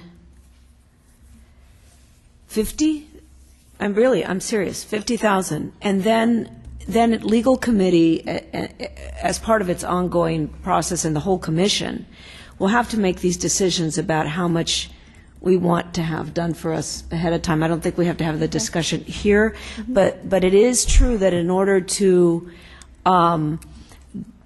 be able to, I mean, let me just put it this way. It doesn't just come up in litigation. When you're an advocacy group that's advocating for certain lines, Section 2 majority minority districts, you actually go out ahead of time and you do your voter polarization analysis before so that you can propose some lines based on that analysis. So actually, people do hire these folks, even not just to defend, but actually to draw, which is in essence what we're doing is drawing. So people do hire these people in order to be able to draw Section 2 maps. So it is usually a built-in cost for people that are doing this, and $50,000 is not at all unexpected. $50,000, and I would just say other expert, May I suggest that actually, because when we're in that realm, we're talking about having to go to a bid or making a non-competitive bid. Perhaps I just put an asterisk there, and you counsel among yourselves and come back with a number, because once we put it in, rather than guess at one here. Okay. So and I've got the asterisk, so I'm going to be coming back and asking. So, Dan, I have Mr. Claypool. I'm sorry, Dan. Okay. A question regarding when we have trainers come in and guest speakers. I think of the presentations we've been trying to arrange this week for this meeting. Where would those fall? Would those be under personal services? Or? Those are going to be personal services contracts. Those are, unless that's why that number is large, and I was going to make it even larger, but it's the catch-all. It's the easiest way for us to move people in and out when we need to pay for travel or pay for a small fee for their services and so forth. I'd actually recommend increasing this number, especially if we had talked about the line drawing expertise at the outreach meetings being somehow subsumed. Then, effectively, what is that? 30, 60, a third of that is already accounted for. So in order to have greater flexibility, I'd say upping it to, right now it's 60, 80, or 100,000. Are we going to take out the other line then? What? Dan was going to remove the other one. It just didn't get done in time for this meeting. Yeah, the 20 is struck. Okay, then add it back into personal services contingency. Okay. And we'll make that 80, Sure. spread across the 2 fiscal years. Okay. Thank you. Actually, what might make more sense is to go, I'll work it out, but 45-35. You're going to have more stuff in this fiscal year. You've got more of this fiscal year left than you're going to have on the other side. But I don't, for the great scheme of things, it doesn't matter. So, interagency agreements, we're back to the pre-litigation support. Explain that. Now we get down into the Center for Collaborative Policy. The initial 8 hours was what we had awarded to them, or 50 hours. Then we have the civic engagement, which we're doing on Sunday. So those are sunk costs. The total base costs are the cost of all materials that they've generated that will be used in both the outreach meetings and the public input meetings. And then we go to the cost of the actual public input meetings. There are 30 total. It's a 20-10 split, like everything else that we've talked about. And below that are other labor, and there's the CCE logistics. So the cost above in the public input meetings is the actual cost of their professional services and getting everyone there through the door, the evening, doing whatever they have to do for our line drawer to roll up the data and so forth. The cost below that is the cost of the people who are going to find the venue, although we're hoping to get a break on that with the Alliance's help. And the cost of microphones, the cost of this room is what CCE logistics is going to cover. Hopefully that will be less. I just budgeted if we had to take it all for ourselves. The last item before we get to the bottom line is external outreach per initiative and legislation. We have had discussions with members from the leadership who have suggested that we could provide, when we start talking about the requirement to provide public access and to line drawing materials and so forth, it's in the initiative, that we could provide it, or that they could provide it, and we could possibly wrap it under a line item from them. I put it in our budget because I just knew we needed to account for it. What we're looking at, the regional outreach centers augmentation was suggested by Karan. It's not written in stone. We can have anything we want, but that's basically the cost of site licenses, expanded hours, and helping cover the cost of keeping those centers open through the entire process. The second line were online redistricting public access, and that's people like district builders and ESR providers. And I believe Commissioner Anchetta had a person that we needed to check with, and we're checking with now. The Maptitude was you had. I think I got this on the meeting for tomorrow as well. Was there are a couple options we might want to look at, and I think Karen McDonald had raised one option is to look at online software that's available. And the Caliper Corporation, for example, has an online program. I think it's pretty pricey, and I asked staff to kind of check into what those ballpark figures are. It's a question in terms of if and how we want to provide software to the public. There are some open source packages that are out there. There is, of course, the statewide database and those regional centers that are flowing out of that. Maybe that's sufficient. If you want to go full blown, it's maybe having a package like the Maptitude online program. But that's quite an investment. That's getting the package online and getting support for it. I'm not sure how many users can use that kind of software. A lot of questions around that. There are a lot of questions, and as we build this budget, it's important that we remember that this is also, besides our responsibility to provide robust outreach, the legislature has recognized their responsibility in the initiative to provide access, and so they're looking for our suggestions, kind of our guidance in what we think would be a good approach. And so I think we should look into that and say what a good approach is, and then if it's too pricey, then we can negotiate from there. But I think if you have a thought as to what you thought would be an approach that met the spirit of the initiative, that we should forward that. So. And this is over and above what the Irvine Foundation is providing. On the regional centers, yes. This is right now, as I understood it from Karan. They had originally wanted 8. They went down to 6. They're open at kind of odd hours.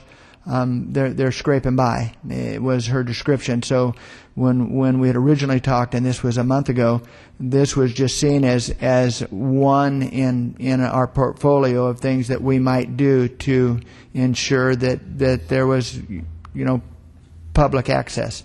So that's what that line item is intended for, those 2 line items.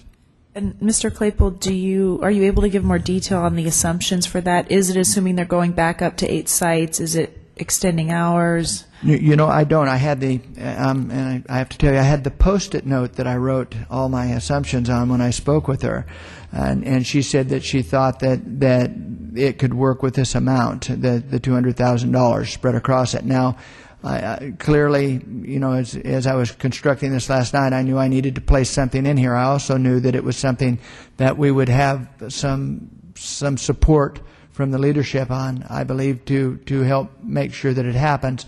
So I put it in here, and I intended to have this conversation that we're having right now, and I can place a call certainly to Karan and ask her whether this still applies, but that's why it's in here, and that's the amount that was given to me at the time. I would recommend remove that from our budgeting process. It's too soft for us to put in because it's interpreted as just as important as the rest of the budget items. And at this point, I'm not sure it really is our responsibility in terms of that $400,000 over the 2-year activity. We can certainly make a recommendation that they should seriously consider it, but let's don't put it as part of our requirement, because it feels too spongy to me.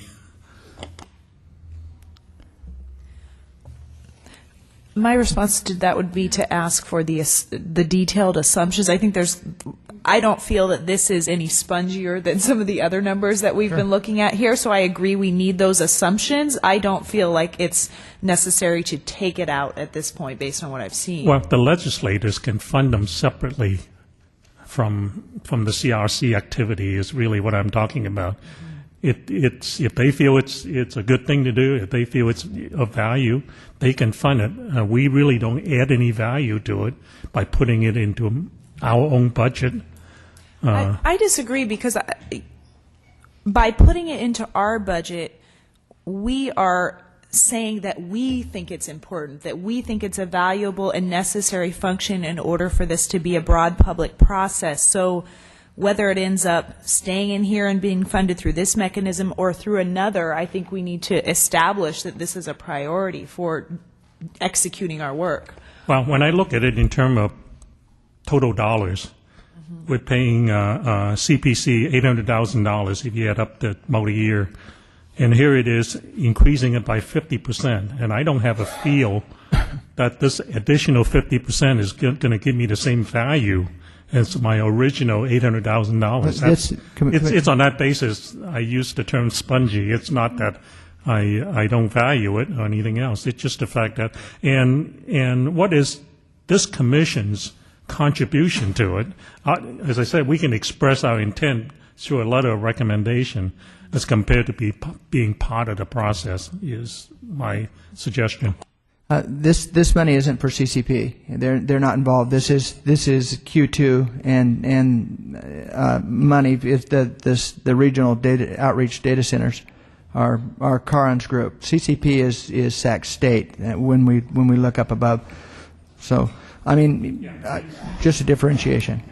But just to interject, and I'm looking at the language of the act, which, and this is pretty clear that it's the legislature's prerogative. So I think Peter makes a good point, which is that the legislature has, under the section, has a responsibility to get the statewide database, which exists already, and then and put in place procedures to provide the public ready access to redistricting data and computer software for drawing maps. So I think Peter's right. That's their response. We should make recommendations, but I think it is correct to say, and a correct interpretation of the law to say the legislature should budget that and the legislature should pay for that because that's what the act says.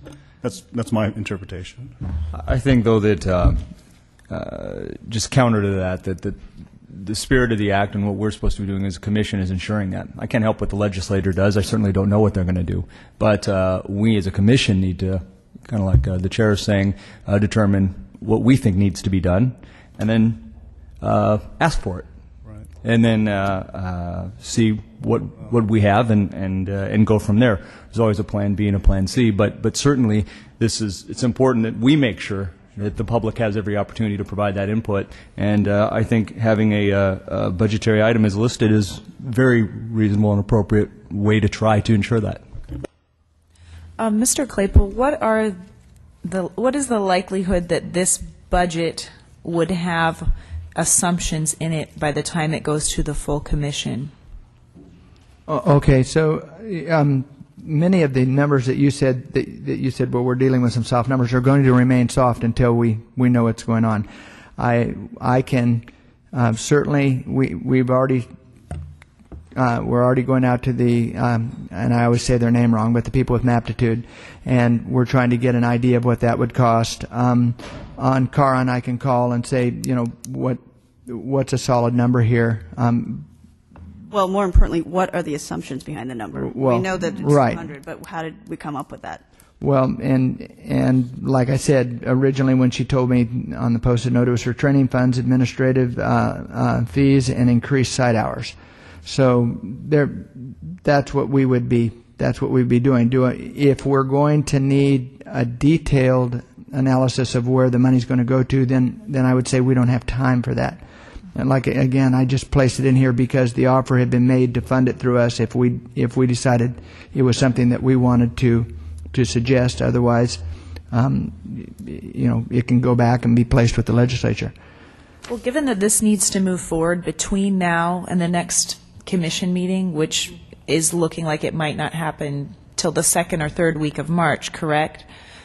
The reason I'm saying this is because if this budget is going to go to the full commission, we're going to recreate this discussion. I have so many notes on my budget and had so many questions in reviewing this document. I think some pass, just sharing the information you've shared with us here, Right.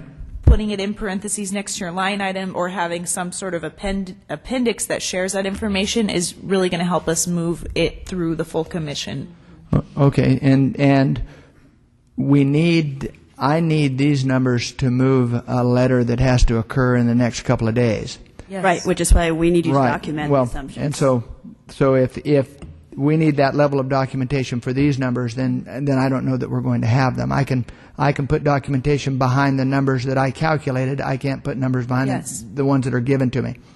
The ones that you have. Okay? Yeah, I mean, just what you've been telling us. This is Sure. full-time at 2 months. This is, through 1/1/12. This is,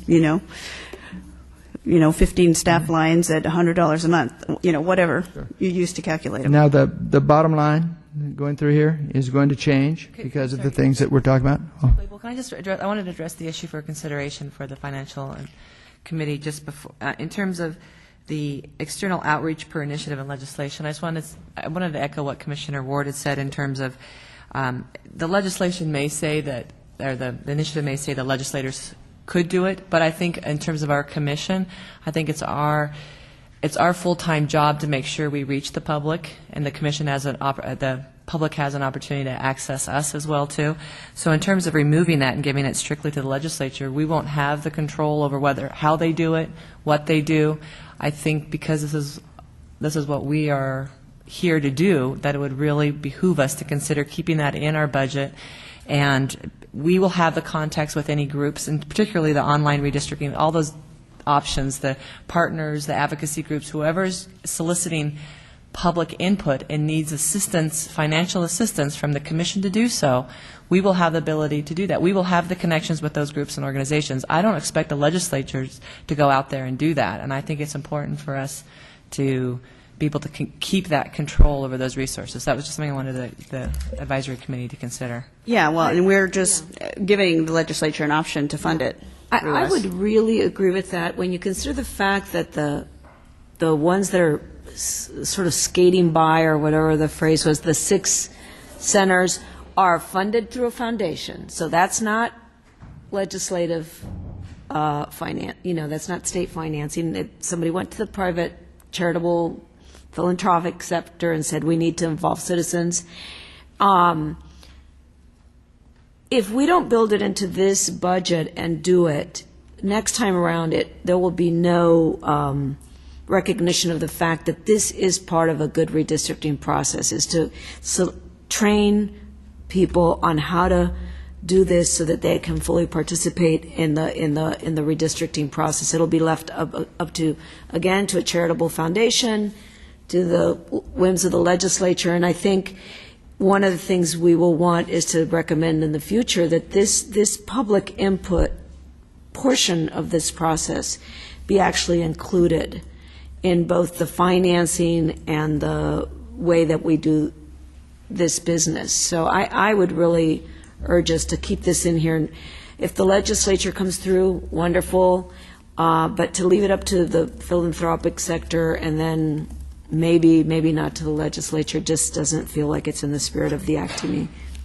Go ahead. This being a finance advisory committee, I have a problem with that. Take the regional outreach center augmentation. If we spend $200,000 and we have 10 people maybe spending an hour apiece in there, that's $20,000 an hour. Is that a good way to spend the money? I don't have enough information to say that's what I'm recommending. If money is not an issue, then I don't have any issue with the item. But when I go through this document, if I add up the 2 years on those 2 items, it's a $400,000 expenditure. It's 7-8% of our total budget for that we're going forward and asking for. Is that something that we want to really saying, yeah, it's so important. It really does all these great things that I expected to do to move forward with it. That's why I'm having problem with. It's not that I disagree with the with the concept of providing as much tools, as much accessibility. It just that if it's a $20,000 item, I wouldn't You question worry the about utilization? it. Yeah, but it's one of these things that I simply have not heard enough, and therefore I have the concern saying, wow, that's a lot of commitment. What if we had a line item that is about the intent of this? We don't know if it's going to take the form of X number of regional centers or what hours, but that we have a line item, and we can maybe, estimate what it would be that really is about, augmenting the ability of the public to participate in this process, not just through going to hearings where people tell us this is our community interest, but where you actually are giving tools to people, because you have organizations that have that, and then you have us, and then you have a vast number of people that aren't plugged into either the organizations that are doing this or to us.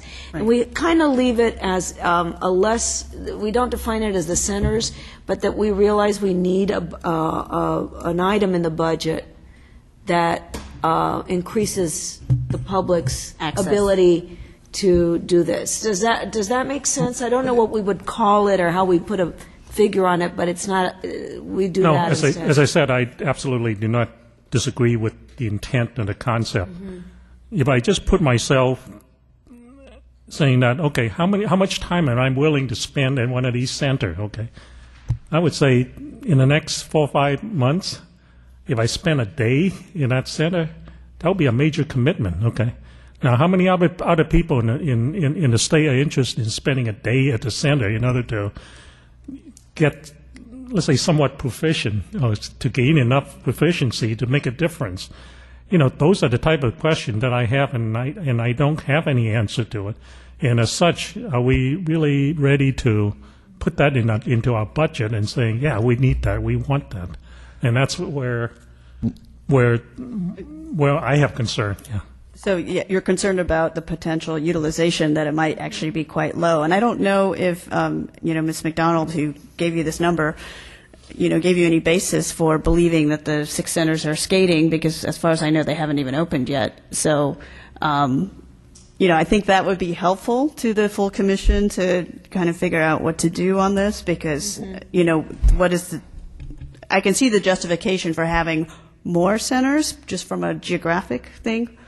But then the question is, how many hours do you really need at each center? And that's, I think, the question. It seems that we're very narrowly defining this line item already, and we're going into areas that haven't even really been addressed by our outreach plan. The bottom line is we agree with the principle, and that we have to take some responsibility for assuring online redistricting public access. That's a fair line item. Our regional outreach center augmentation, we agree that that's important. And Commissioner Yao's statement of, I don't know, I think is a very fair statement. I don't know. So we have to plan, though. I don't want to plan that we have poor participation. I want to plan that we have great participation. I want to plan that we're successful and that we have the ability to meet the demand. So what we're looking at, obviously, as we all know, is a request for what we believe we will need. Whether or not we get it, or whether or not we have, that's all different stuff. Whether or not we spend, how we spend it, where we're going right now, that's different. We're just saying we believe this is a need that we will have.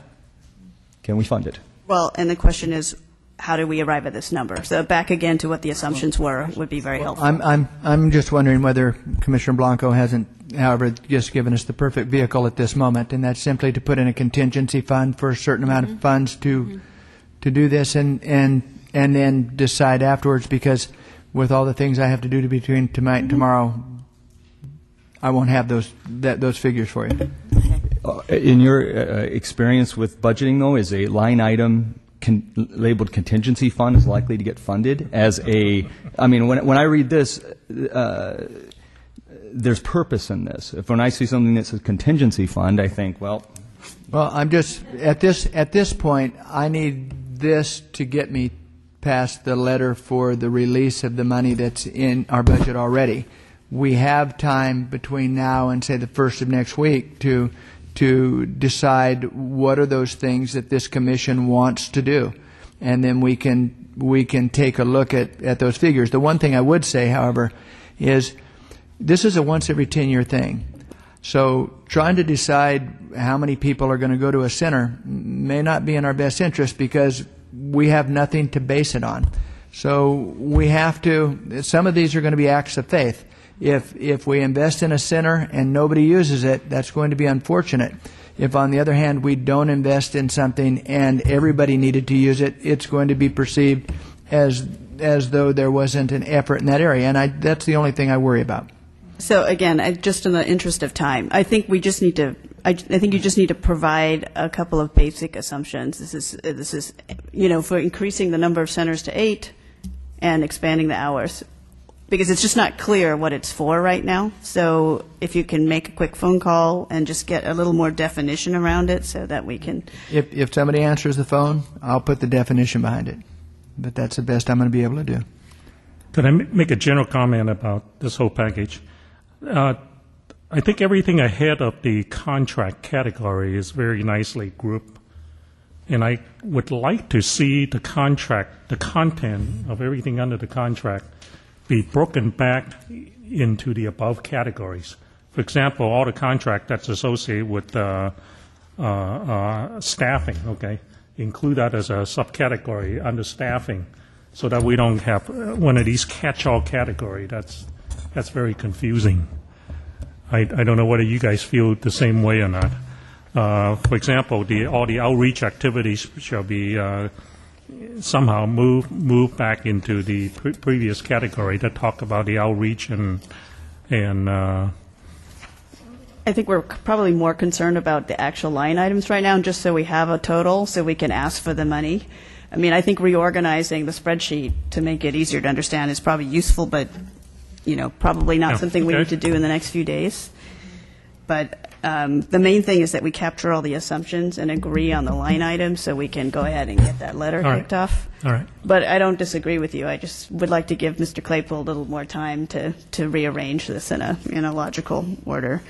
Do you want to just quickly finish off? And Sure. It's pretty self-explanatory. As we drop down, you see the original funds available through Prop 11 was $3 million. We have to take out the $500,000 from the state auditor, so remaining 2.5. We are, I believe, going to be able to unencumber our funds in the budget and add them into our funds for a total of $3.5 million. If we take and these numbers are going to change, if we take the $3,273,000 that was projected in this fiscal year, it will leave us with $226,000 remaining, and that means that we're going to have to, and then we go to the last 2011-12. We add that in, means we're going to have a shortfall of about $2,100,000. And that's, when we add the rest of the numbers in, that's what we're going to ask for in an augmentation. Okay, so quickly, can you review what the plan is in terms of, there's a letter that's going to go out for the $1 million augmentation. There's going to be some refining here. Some numbers are going to change based on our discussion today. Right. That will go into the augmentation letter.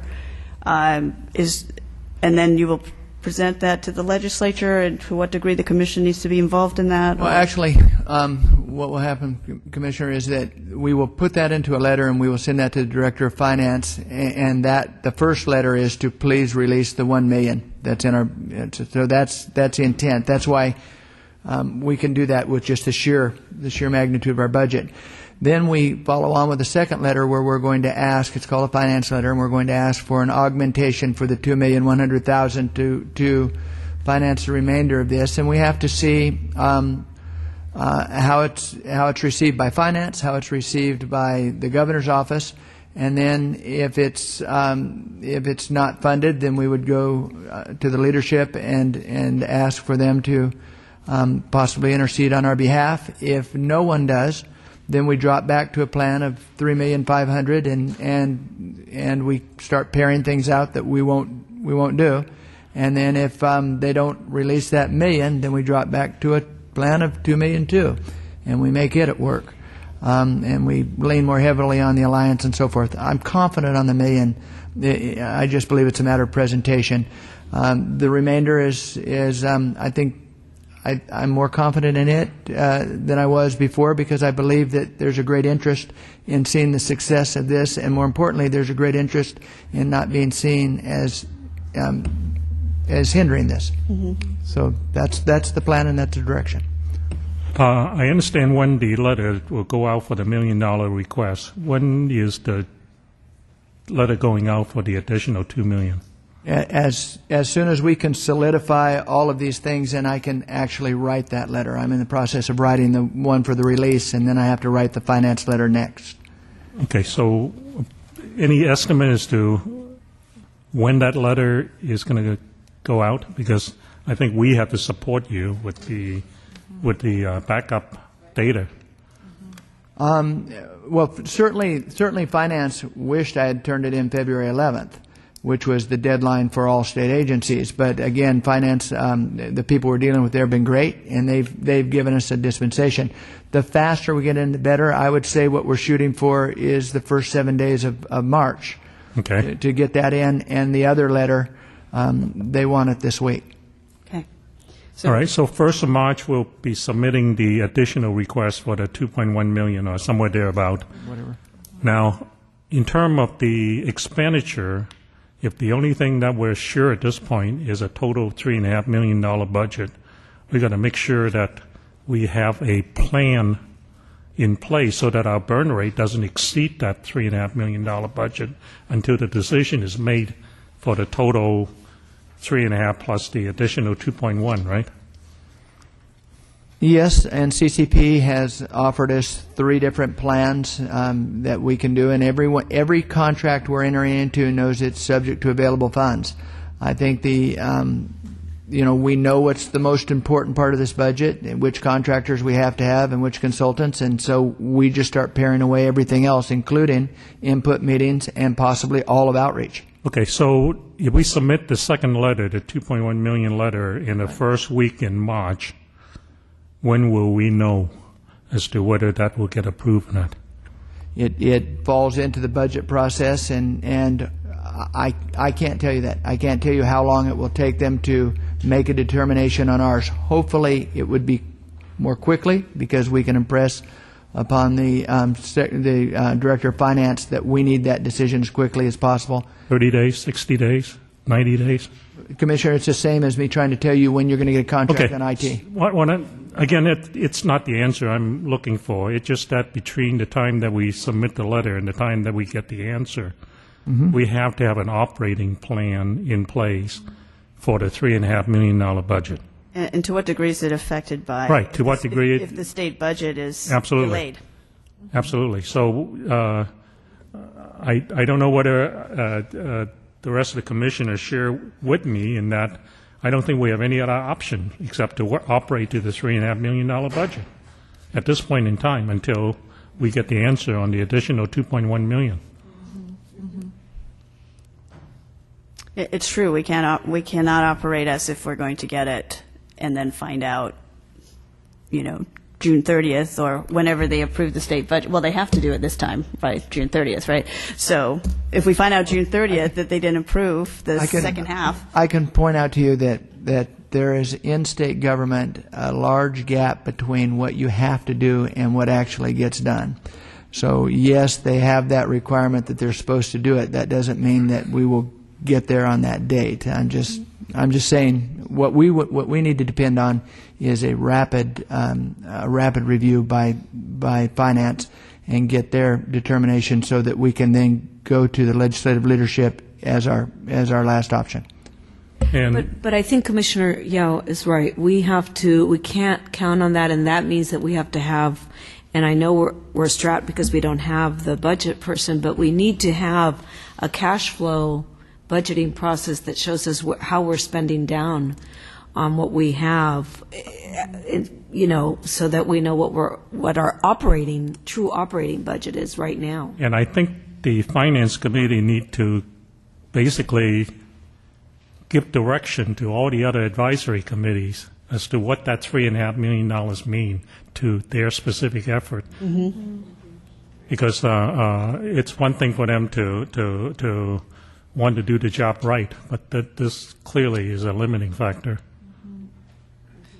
We may want to consider having a special Finance and Administration Advisory Committee between now and when our next scheduled meeting, I think we need a meeting so that we can provide Mr. Claypool the backup he needs to submit the second letter. Yeah. I think he's gotten enough information to submit that $1 million request. Yeah. But the other 2.1 million, I think we need to give him a lot more support than we have so far. Mm-hmm. On another note, we do have a liaison with the governor's office. His name is Nick Velasquez. He's the director of external affairs. This is why I've been on the computer for part of this meeting. He said he's available, so I'm going to call him immediately after this meeting and see if we can work in a time to go meet with him. Now, I just have to ask, does that mean that we have shifted the burden of that call off my plate and onto yours?